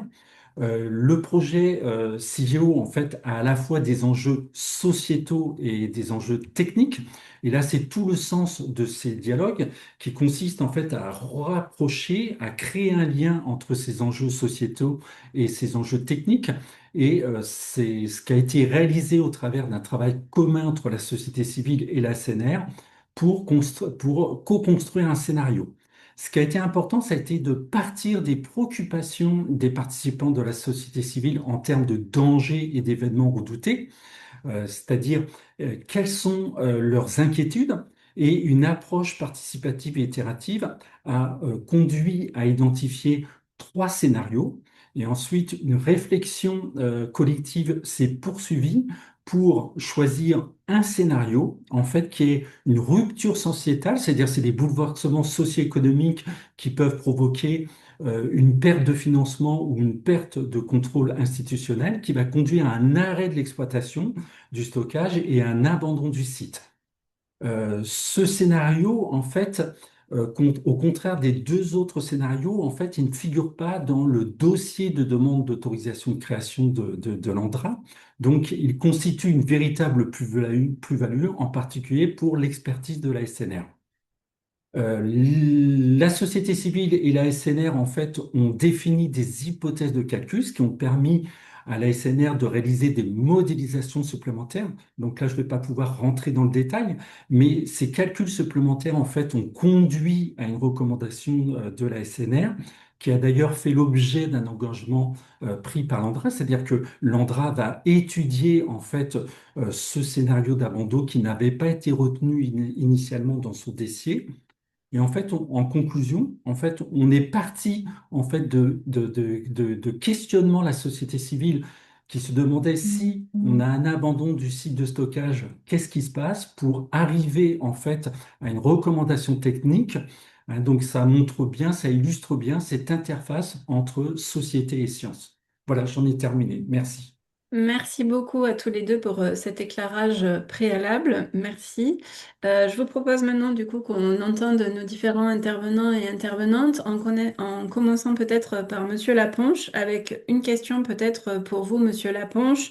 Quel est votre point de vue finalement sur la façon dont est définie la phase industrielle pilote aujourd'hui et quels sont vos éventuels points de vigilance que vous souhaitez partager en vue de l'élaboration du prochain PNGMDR. Donc, Monsieur Laponche, Oui, c'est à vous pour 5 minutes environ, si ça vous convient. oui, ben, je vais essayer de respecter les 5 minutes. Ça aurait été bien que les précédents intervenants les aient respectés. Tout le monde a à peu près joué le jeu, Monsieur Laponche. Allez-y. Oui, madame, sauf le dernier. Oui, donc je ne peux pas répondre à toutes ces questions en 5 minutes, c'est clair. Donc, la position de Global Chance sur le projet CIGEO est largement commentée par de très nombreux articles sur le site de Global Chance. Donc, je demande aux participants de noter, faites Internet Global Chance et vous verrez très nombreux articles sur CIGEO et sur la phase industrielle pilote. Donc, c'est la principale chose que je peux vous dire, c'est-à-dire qu'il y a de nombreux rapports et de nombreux sur les alternatives à CIGEO, sur les alternatives à l'enfouissement géologique profond et sur, en particulier, la phase industrielle pilote. Alors, sur la phase industrielle pilote, je pense que les exposés que nous avons eus la situent mal dans le temps. C'est-à-dire qu'on a eu d'une part euh, des choses sur la réversibilité où on a à nouveau cité l'histoire qu'elle devait être assurée pendant 100 ans. En fait, ça n'a pas de sens. Il faut dire qu'elle doit être assurée jusqu'à la fermeture du site. Donc, je pense que c'est une modification qui pourrait être faite dans vos exposés. Deuxièmement, la phase industrielle pilote ne peut pas inclure la phase de construction. Je pense qu'il faut la séparer et commencer la phase industrielle pilote à partir du moment où il y a le début des essais. Et à ce moment-là commence effectivement cette période de prototype qui doit durer le temps qu'il faudra. C'est-à-dire que on ne peut pas a priori fixer une longueur pour cette phase industrielle pilote, puisque elle doit procéder d'abord à tous les essais de vérification que l'ensemble fonctionne correctement, depuis les installations de surface jusqu'à la descenderie et sur les installations au fond. Et ensuite, elle doit faire des expériences d'entreposage. Et en ce sens, je pense on ne peut pas admettre, comme le propose l'ANDRA, de commencer des opérations de stockage pendant la phase industrielle pilote. C'est un point très important. Je pense que la phase industrielle pilote doit être suffisamment longue, et c'est très difficile de donner un nombre d'années, elle doit être suffisamment longue pour absolument tout vérifier, et y compris les questions de sûreté et les questions de sécurité et l'ensemble des questions qui se posent sur le projet CIGEO, et s'arrêter à la réversibilité, c'est-à-dire ne pas commencer le stockage des déchets comme le demande l'ANDRA. Je pense que ça doit s'arrêter, ça doit rester réversible, c'est-à-dire ne faire que des entreposages et à la fin de la phase industrielle pilote, de retirer les déchets, de faire l'analyse des résultats de cette phase industrielle pilote et une analyse qui doit être faite, on a vu par la SNR, et qui doit être soumise au Parlement. Et à ce moment-là, c'est le Parlement, c'est une loi qui doit décider de la poursuite, c'est-à-dire de décider du stockage. Donc, notre position est très claire. La phase industrielle pilote ne doit pas comporter de période de stockage. Elle doit simplement faire des entreposages, mais elle doit tester toutes les opérations, ce qui représente un temps très important. Alors, je sais qu'il y a des chiffres qui sont donnés, par exemple, de 30 ans, mais c'est très difficile de donner une valeur, mais en tout cas, c'est au moins 30 ans, sinon plus, puisqu'il faut absolument faire l'ensemble des essais qui probablement amèneront à des modifications du projet, puisque quand vous faites des essais, en général, vous vous apercevez qu'il y a des choses à modifier et que ces modifications devront être effectuées avant que le Parlement décide de faire le stockage. Donc, bien séparer une phase d'entreposage réversible dans la phase pilote et une phase de stockage qui sera décidée par le Parlement. Voilà Merci très beaucoup. brièvement ce que je peux dire sur la phase industrielle pilote, mais je vous recommande d'aller sur le site de Global Chance pour voir tout ce que nous avons écrit sur ces questions. Merci beaucoup, Monsieur Laponche. Nous avons bien conscience que les temps sont assez contraints, mais c'est aussi pour respecter un format de 2 heures et permettre à tous les participants et participantes de s'exprimer. Merci en tout cas pour cette Je pense que vous intervention. le respectez. Je vais proposer maintenant à Monsieur Jacquet de s'exprimer donc sur le même format de 5 minutes. Donc, Monsieur Jacquet, vous êtes secrétaire général du comité local d'information et de suivi de Bure. Peut-être que vous pouvez juste en un mot nous parler du CLIS et puis nous dire qu'est-ce que voilà, Ah, si juste j'ai que ça. voilà. Juste Si vous en voulez. une phrase. Sinon, c'est Ah oui, pas en une suffit. phrase. Ah, Voilà, bon, bah, c'est le CLIS. et attendez, juste, je finis ma question, excusez-moi, et vous entendre aussi sur finalement qu'est-ce que le CLIS de Bure attend de Ouais. cette phase industrielle et pilote. Merci Oui. beaucoup. Je pensais commencer par ça. C'est pas grave. Le CLIS existe auprès du laboratoire souterrain. Hein, c'est prévu par la loi de 91. Ça a été ensuite mis en œuvre par décret en 1999. C'est-à-dire qu'au moment où l'ANDRA a été autorisé à construire le laboratoire, le CLIS a été mis en place. Et donc, ses missions, c'est de suivre les recherches qui sont menées par l'ANDRA, et puis d'informer la population sur ces recherches, sur les résultats obtenus, éventuellement faire appel à d'autres experts pour vérifier ce que fait l'ANDRA, etc. Et puis d'organiser le débat autour du projet de stockage. Et alors, dans ce cadre-là, justement, le CLIS, ça fait longtemps qu'il réfléchit à ce que devrait être une phase pilote, dans la mesure où la construction est autorisée, évidemment. Sachant quand même que, je le dis tout de suite, en préambule, certains membres du CLIS qui sont opposés par principe au stockage souterrain estiment qu'il n'est pas question de mettre en œuvre la phase industrielle pilote, puisque ce serait en fait pour eux le démarrage du stockage et qu'il n'y aurait plus possibilité de revenir en arrière. Malgré tout, ça n'empêche pas que ils ont d'ailleurs participé aux travaux du CLIS sur cette question-là et sur les recommandations que le CLIS fait dans le cadre de la définition de la phase pilote. Puisque vous avez posé la question à Monsieur Laponche, mais en fait, la phase pilote aujourd'hui, elle n'est pas définie. C'est ça qu'il faut bien comprendre. Ça doit se faire dans le cadre notamment du PNGMDR. Donc, il y a par exemple une chose qui nous paraît importante, c'est que cette phase pilote, c'est une phase en tant que telle, et ça n'est pas le démarrage du stockage. Bon, il va peut-être y avoir des répétitions par rapport à ce que diront d'autres, mais c'est une chose qui est très importante.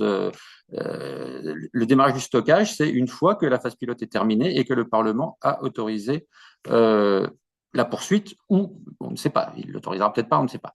Donc ça, c'est un point important. Concernant la durée, c'est un autre aspect, peu importe qu'elle soit divisée en différentes phases, une phase de construction, une phase inactive, une phase active, c'est pas ça qui est important. Ce qui est important, c'est qu'elle dure suffisamment longtemps, en fait, pour démontrer la faisabilité d'une part du stockage, et puis conforter, puisque ce sont les termes utilisés, la démonstration de sûreté.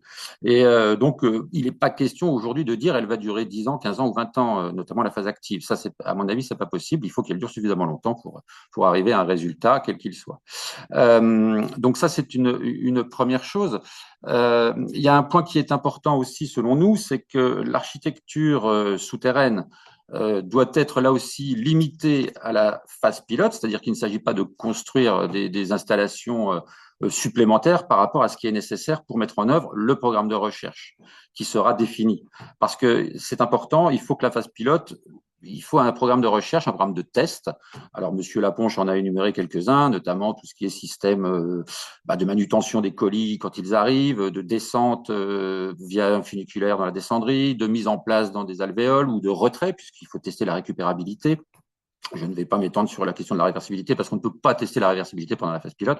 Et la réversibilité, mais je crois que c'est le sujet d'un autre webinaire. Pour le CLIS, en tout cas, c'est une vision qui est très floue et qui n'est surtout pas très crédible. Donc, ce qui est important, c'est de limiter l'architecture au fond à ce qui est nécessaire et également de décider, dès le départ, d'un inventaire des colis qui seraient stockés qui seraient entreposés, pour le coup, pendant la phase pilote. Mais cet inventaire, il doit donc être limité et il doit surtout être représentatif à la fois en quantité et en qualité des colis qui seraient stockés si le stockage était autorisé. Ça, c'est un point très important. Et au-delà de cet inventaire, on ne descend plus de colis. Ça, pour nous, c'est une solution qui, en fait, nous permet de passer outre la question de savoir ce qu'on fait entre le moment où la phase pilote est estimée terminée et que l'ANDRA fait son bilan et le moment où le Parlement est appelé à se prononcer sur la poursuite ou non du stockage. C'est une façon de faire qui nous paraît à peu près correcte. Oh, il me reste du temps, c'est bon. Sinon, il y a un point aussi qui est important, et toujours dans la mesure où le projet est autorisé, c'est le suivi pendant toute cette phase pilote, quelle que soit sa durée, et l'information qui sera faite aux différents intervenants, et notamment au CLIS pour l'instant, et à la CLI qui lui succéderait si jamais le projet se prolonge, et si le projet même se réalise. Et ça, c'est vraiment important, connaître quasiment en temps réel les résultats des tests, les problèmes rencontrés, puis voir s'il faut réorienter, s'il faut prévoir d'autres recherches qui n'avaient pas été prévues. Voilà, je peux pas trop m'étendre là-dessus parce que j'ai pas vraiment le temps, mais voilà les points principaux. Hein. Une durée qu'on ne peut pas déterminer aujourd'hui, un inventaire des colis, ça c'est important, une architecture aussi limitée, et puis un suivi tout au long de la durée de la phase pilote. Et je crois que je vais m'arrêter là, comme ça je serai dans les temps. Merci beaucoup, Monsieur Jacquet. Merci pour le respect aussi du temps donné. Je vous propose d'entendre maintenant Madame Pinault, qui est directrice technique de l'Association nationale des comités et commissions locales d'information, donc de l'ANCLI. Peut-être pour une question pour vous, d'un point de vue technique, comment la phase industrielle pilote pourra faire ses preuves d'après l'ANCLI et s'agissant de la gouvernance, est-ce que vous avez des recommandations à faire pour l'élaboration du prochain PNGMDR? Et pareil, en 5 minutes, s'il vous plaît. Merci beaucoup. Merci beaucoup. Peut-être juste pour commencer, un petit mot quand même sur qui on est. L'ANCLI, c'est l'Association nationale, donc c'est une fédération de l'ensemble des 35 CLI qui existent en France. Et les CLI sont des instances pardon, qui sont autour de chaque installation nucléaire, donc que ce soit les centrales, les centres de gestion des déchets, de fabrication du combustible, des centres de recherche, etc. Avant aussi d'entamer vraiment le détail de la présentation, un point sur les éléments qui vous seront présentés maintenant, c'est des éléments qui ont été construits au sein d'un groupe de travail qui réunit plusieurs membres de CLI et de l'ANCLI. On a produit notre rapport en octobre 2024, si je ne me trompe pas, et vous le retrouverez sur notre site internet, que vous aurez un QR code à la fin qui normalement fonctionne pour aller directement sur la page où vous pourrez télécharger le document.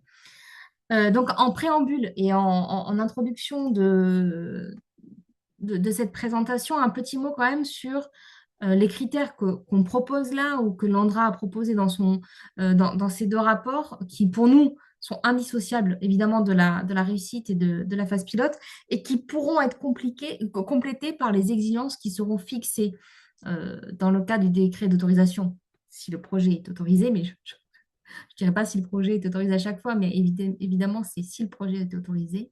Et éventuellement par des prescriptions qui pourraient être ajoutées par l'autorité de sûreté nucléaire et de radioprotection à la suite du décret d'autorisation. Donc ça, pour nous, c'est quand même un point de départ, et sans parler du respect de la réglementation, etc. Je vous ai sorti un échantillon de 3 points techniques et de 3 points plutôt côté gouvernance. Sur les points techniques, je voulais revenir sur un point qui nous semble essentiel, on a parlé mes collègues ont parlé des colis, des essais qui pourraient être faits pour les colis. Ce qui nous semble important de regarder également, c'est la réussite sur les estimations qui sont aujourd'hui faites par l'ANDRA. On a des estimations qui sont pour une dizaine de jours pour les colis, pour la descente des colis MA-VL, moyenne activité vie longue, et de 50 jours pour les colis haute activité. On ne juge pas de savoir si c'est juste ou pas. Ce qui nous paraît vraiment important, c'est de tester ces durées, notamment pour confirmer que la durée d'exploitation de CIGEO va être la bonne sur celle qu'on a aujourd'hui et surtout qu'il n'y ait pas de conséquences sur les installations d'entreposage qui existent et où les colis seront entreposés le temps d'arriver à CIGEO. 2 autres points techniques qui nous semblent importants de regarder, de tester, ou en tout cas d'être questionné durant la phase industrielle pilote, c'est sur la slide suivante, c'est la possibilité qu'il y ait des rebuts. CIGEO, on peut dire, c'est l'arrivée, c'est le point final, c'est le terminus pour quelques catégories de déchets. Mais qu'est-ce qui se passe si on a des rebuts? Et je pense que durant la phase industrielle pilote, il est important de se poser ces questions-là, soit pour trouver une solution si on estime qu'il peut y avoir des rebuts, ou trouver des solutions pour qu'il n'y ait pas de rebuts. Et deuxième point, c'est la continuité des opérations en cas d'avarie qui fait un peu le lien avec la conclusion du point précédent. Il faut penser que tout arrêt du projet, que ce soit pour la maintenance est prévue dans le planning, mais en cas d'avarie, peut-être un peu moins. La conséquence sur la durée d'exploitation de CIGEO et des installations d'entreposage également qui voilà, on ne peut pas rallonger de 50 ans peut-être certaines installations d'entreposage de ces déchets. Et enfin, 3 points pour la gouvernance concernant donc plutôt les personnes qui vont suivre de près le projet CIGEO et notamment la phase industrielle pilote. Il nous paraît important que l'Office parlementaire d'évaluation des choix scientifiques et technologiques puisse suivre au plus près l'actualité du projet CIGEO et notamment de tout ce qui va se passer durant la phase industrielle pilote.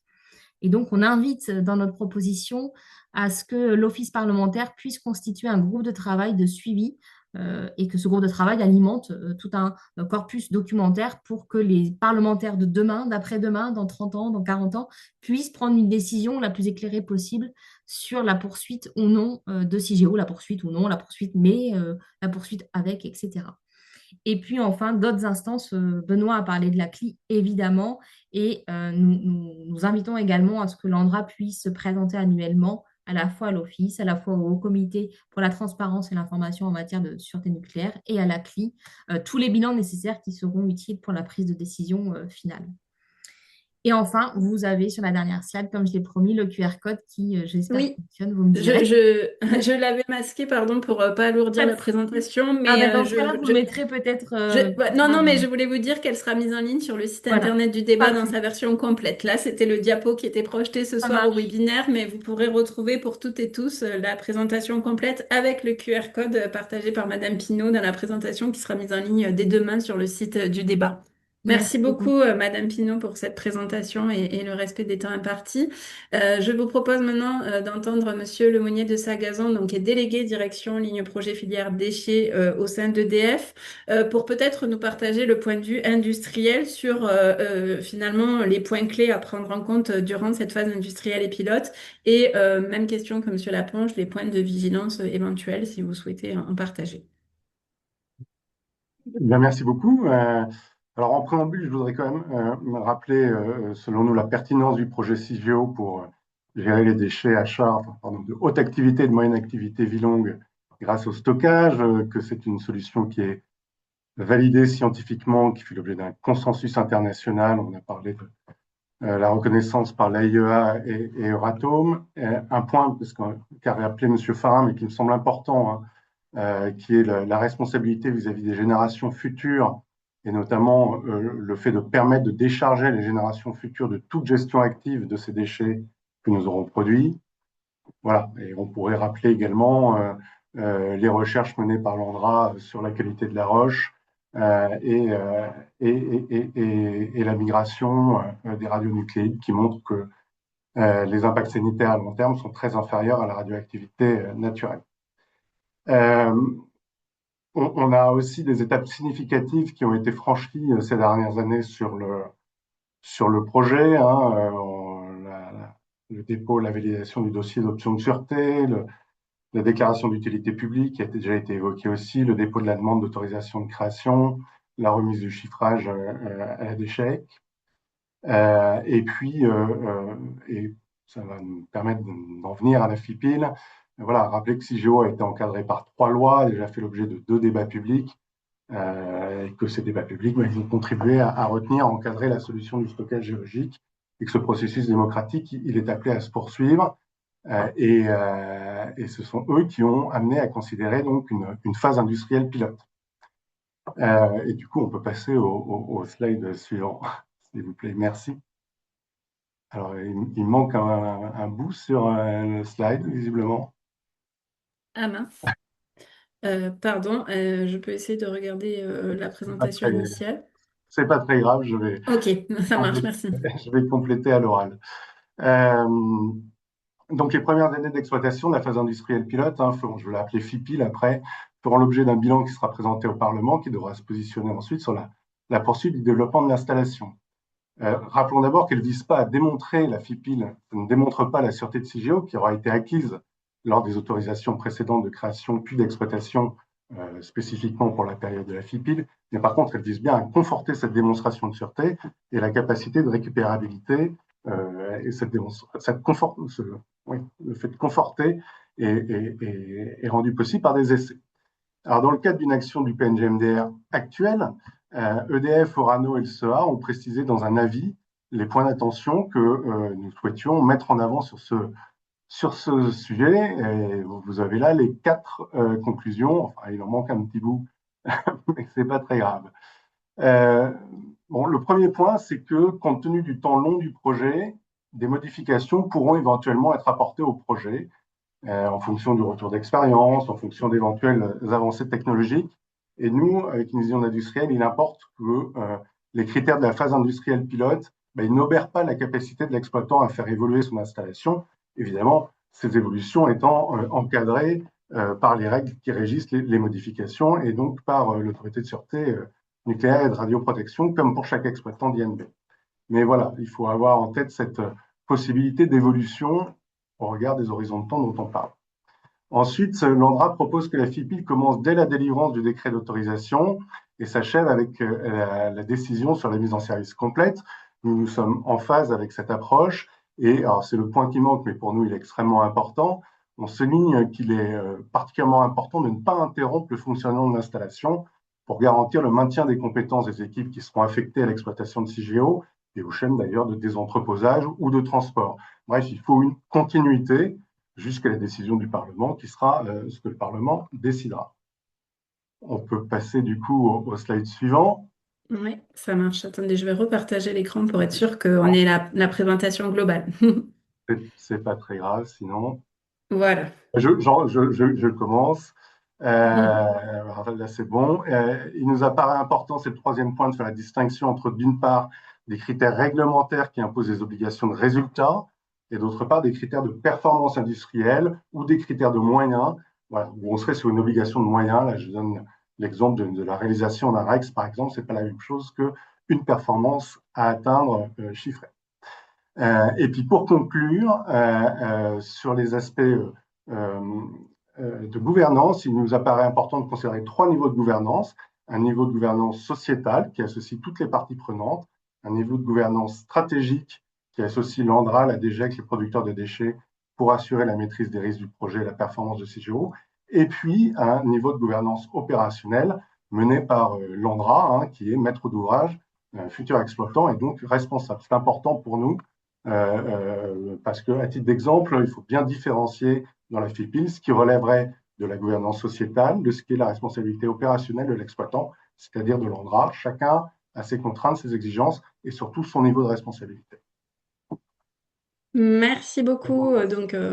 Voilà. Et pardon pour le souci diapo, c'était effectivement un souci de police. Donc on s'assurera aussi que pour le diapo qui soit mis en ligne, tout est complet. Merci pour votre intervention. Madame Pellegrini, je vous invite à terminer peut-être ce temps de regard d'acteur. Donc vous êtes adjointe au directeur de la recherche et de l'expertise en environnement au sein de l'ASNR. On voulait vous entendre peut-être pour savoir d'un point de vue de l'ASNR quels sont les points clés à vérifier et les points de vigilance éventuels. Merci, bonsoir à tous. Donc, juste quelques mots liminaires également pour préciser le rôle de la SNR et donc d'où vient la position sur la phase pilote que je vais présenter. La SNR est l'autorité en charge de l'instruction technique de la demande d'autorisation de création de CIGEO. Et on a donc pour ce faire réalisé une expertise scientifique et technique qui est centrée sur la démonstration de sûreté, qui a été présentée par l'ANDRA en support à sa demande. Cette expertise, on va passer au slide, cette expertise a mobilisé un certain nombre de personnes à la SNR, des chercheurs, des ingénieurs, des experts en sûreté, pendant une période de 30 mois. Ces expertises sont publiées sur le site de la SNR.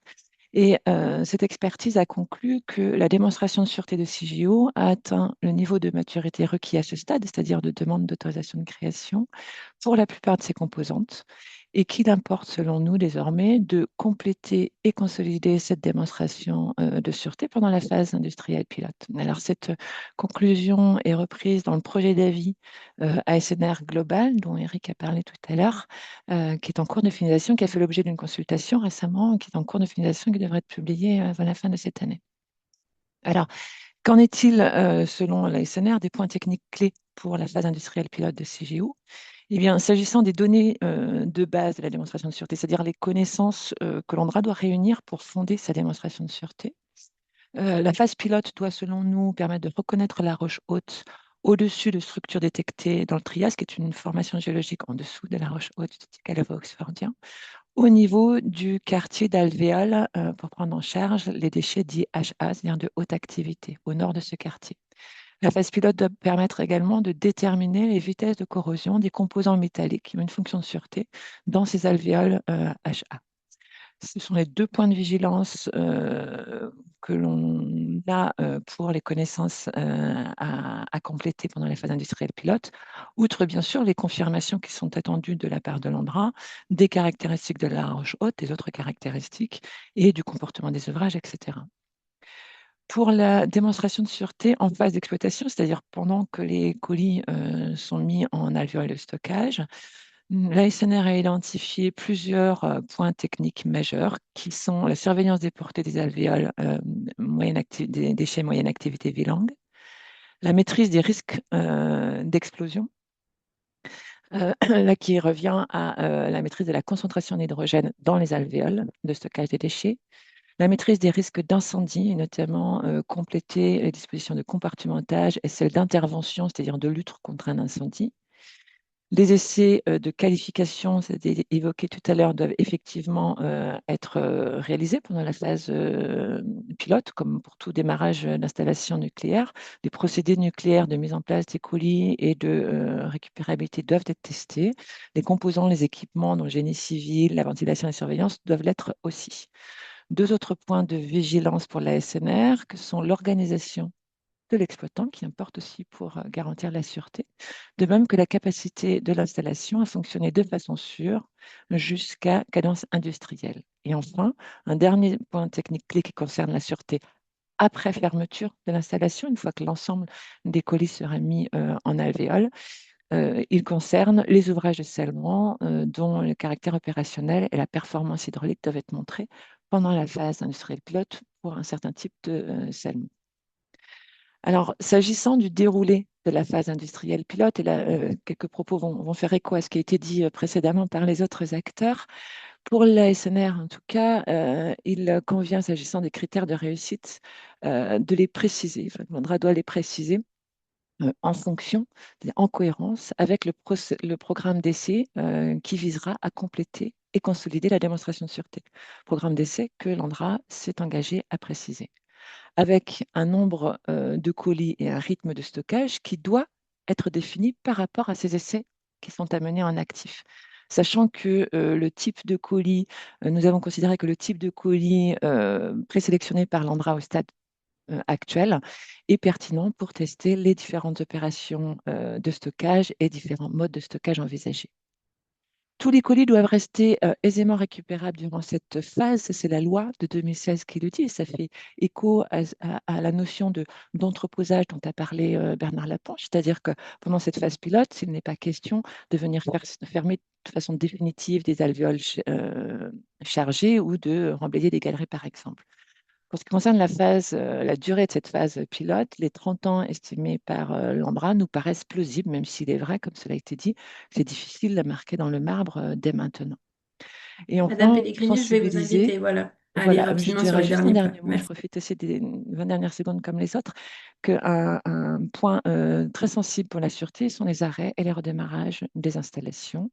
Et pour cela, il faut, à notre avis, que ce soit vraiment anticipé au plus tôt les modalités de gestion de la phase pilote et notamment comment sera géré le retour d'expérience pour passer à l'étape suivante. Voilà, j'ai terminé, je vous remercie. Merci beaucoup, Madame Pellegrini. Toutes les présentations seront bien sûr à retrouver sur le site du débat. Donc, nous mettrons en ligne le PowerPoint global demain avec tous les détails de vos différentes interventions. Donc, merci beaucoup à toutes et tous d'avoir respecté les temps impartis et l'exercice proposé.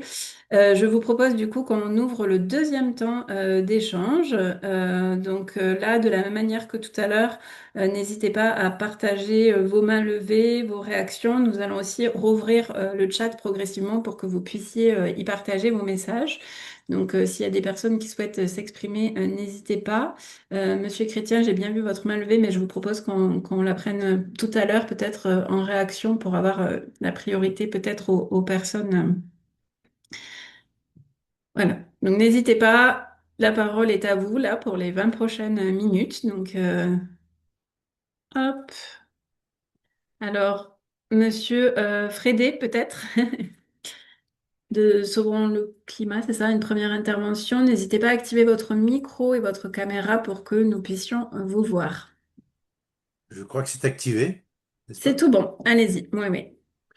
Donc ma question s'adresse à Monsieur Laponche, surtout après ce que l'on vient d'entendre de Madame Pellegrini sur la continuité de l'exploitation. Parce que Monsieur Laponche, il a dit quelque chose que je n'ai pas bien compris.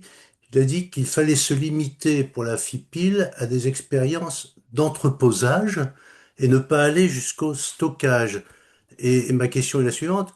Comment la phase pilote peut-elle être pilote si on ne va pas jusqu'au bout des essais industriels qui impliquent, je pense, de vérifier que les schémas qui ont été proposés par l'ANDRA sur la phase industrielle de stockage, si on ne les expérimente pas, donc est-ce qu'il pourrait nous éclairer là-dessus, sur ce que ça veut dire, rester à l'entreposage et ne pas aller jusqu'au stockage? Merci beaucoup, monsieur Lapanche. Une réponse, s'il vous plaît? Oui, oui, ben, je crois que Madame Pellegrini l'a également exposé, c'est-à-dire que dans la phase industrielle pilote, les, les colis doivent être récupérables. Cela veut dire que il y a entreposage, mais il n'y a pas stockage. Et c'est ça la différence.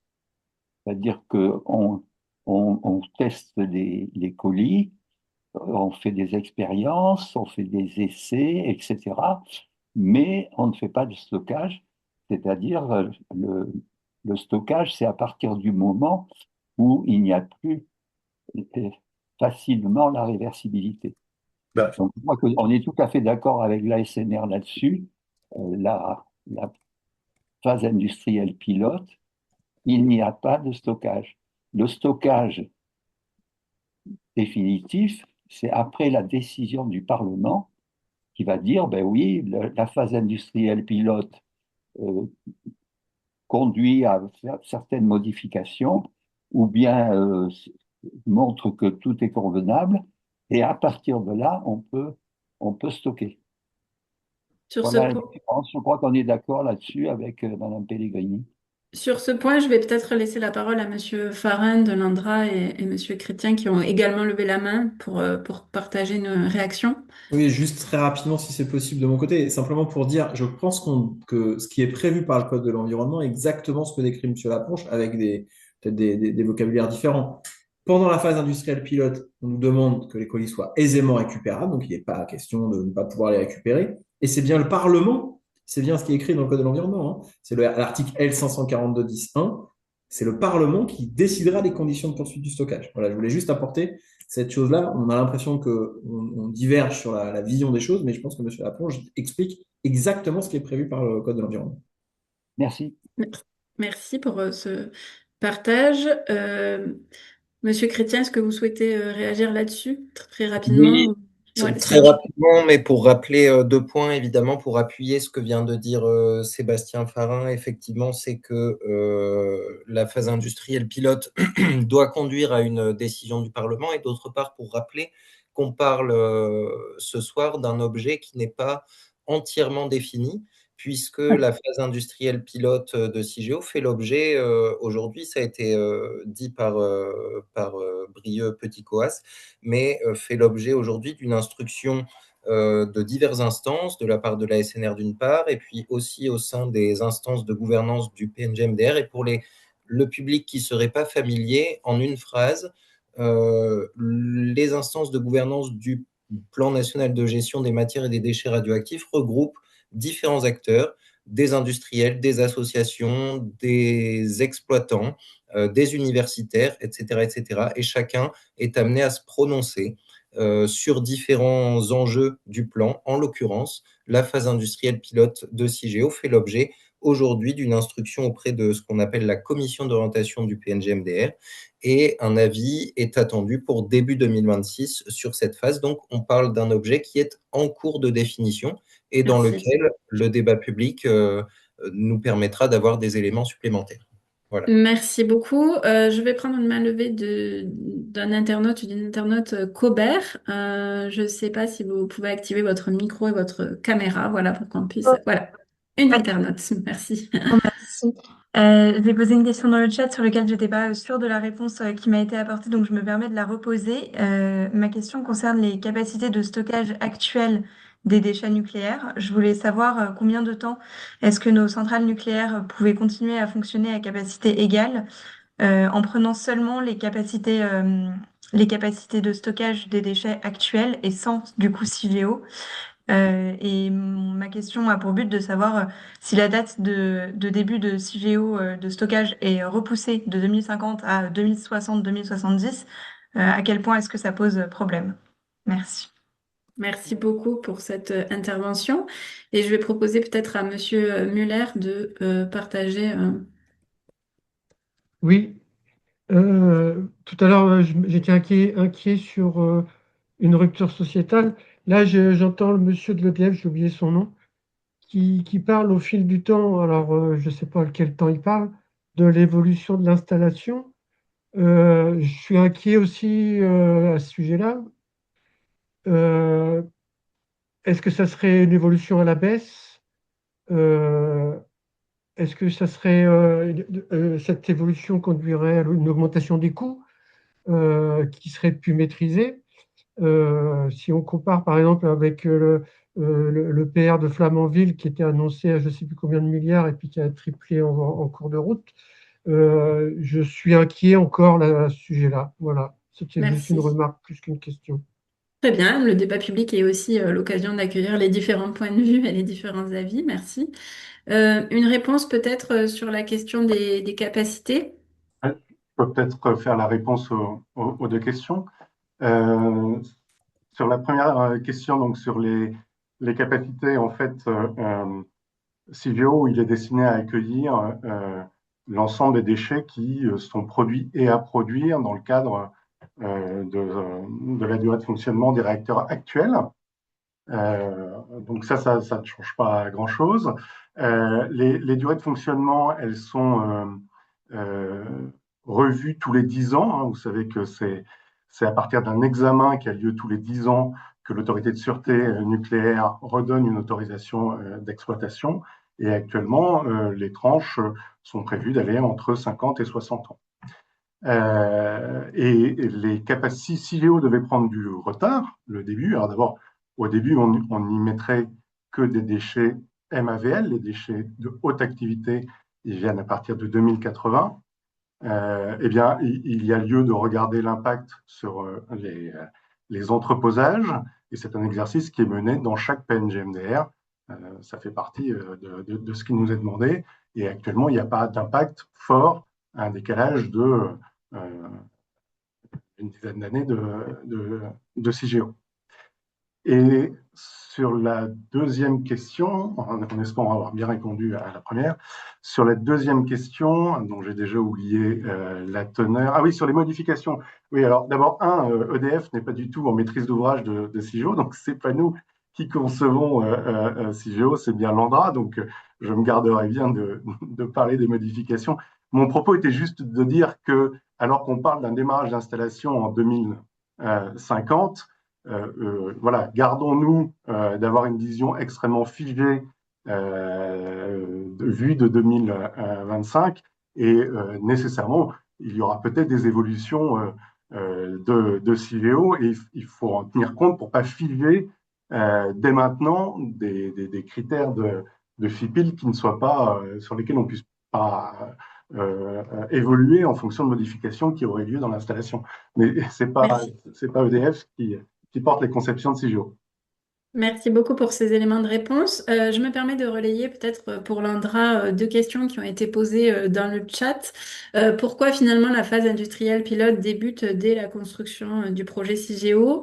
Et la deuxième, c'est serait-il possible de rappeler l'ordre de grandeur du nombre de colis ainsi que du volume de déchets attendu?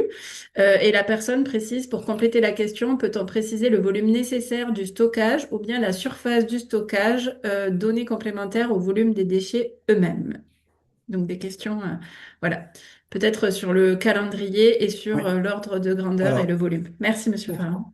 pourquoi commencer au moment du décret d'autorisation? En fait, pareil, ça a été précisé à plusieurs reprises, c'est notre proposition. On a considéré que les travaux préliminaires à la réalisation d'installations, y compris ceux qui vont intégrer à un moment donné le creusement vers les installations souterraines, pourraient être utiles pour regarder les questions autour de la géologie, l'environnement, et donc pourquoi ne pas commencer à ce moment-là? C'est une proposition. Si il était décidé de commencer plus tard, on commencerait un peu plus tard, hein. Donc voilà, c'est une proposition.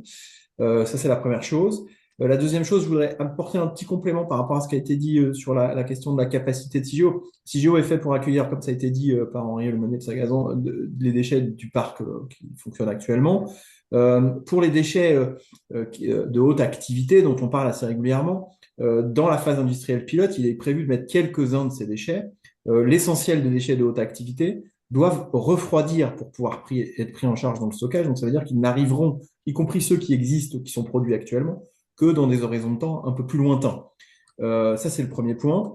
Et ensuite, pour répondre plus précisément à la question, du coup, l'installation CIGEO pour laquelle on a demandé l'autorisation de création, elle est conçue pour un volume de 83 000 m3 de déchets radioactifs, 10 000 de mètres cubes de déchets achats et 73 000 de déchets MAVL, ce qui représente de l'ordre de 50 000 colis pour les déchets de haute activité et environ 170 000 pour les colis de moyenne activité à vie longue. Merci beaucoup pour ces éléments de précision. Je vois qu'il n'y a pas d'autres mains levées. Pour les personnes à qui nous n'aurions éventuellement pas répondu, je rappelle que la plateforme participative du débat reste ouverte jusqu'à la fin du débat. Donc, vous pouvez poser toutes vos questions à la Direction générale de l'énergie et du climat, mais aussi des questions éventuelles sur le débat. Je vous propose qu'on s'achemine vers la fin de ce webinaire. Donc, je vais passer la parole à Luc Martin, peut-être pour nous présenter un petit peu les suites de ce débat qui, comme il a dit tout à l'heure, se poursuit et notamment les prochaines dates de rendez-vous. Oui, merci Sophia. Effectivement, nous allons terminer cette réunion et au préalable, je vous ai annoncé les trois prochains événements. Donc le 9 décembre, nous aurions le deuxième webinaire portant sur ce même projet CIGEO. Le 11 décembre, à Paris, en présentiel, se tiendra le tribunal pour les générations futures, leur permettant d'être prises en considération. Et donc, le 16 décembre, nous avons proposé d'ajouter un événement afin que les associations qui le souhaitent puissent avoir une tribune d'expression, et 10 associations déjà se sont manifestées pour les entendre. Voilà, l'ensemble des détails des prochains événements se trouve sur notre site internet, et sinon vous pouvez continuer à participer au débat, slide suivant, en organisant votre propre débat grâce au kit que nous avons mis en ligne sur le site internet, dans votre cercle, dans votre association, dans votre université. Vous pouvez aussi partager vos questions, vos points de vue, vos réactions sur notre plateforme participative en ligne, et je le précise, toutes les questions auront une réponse, donc n'hésitez pas à utiliser ce biais qui permet de prendre plus de temps à répondre et à s'exprimer.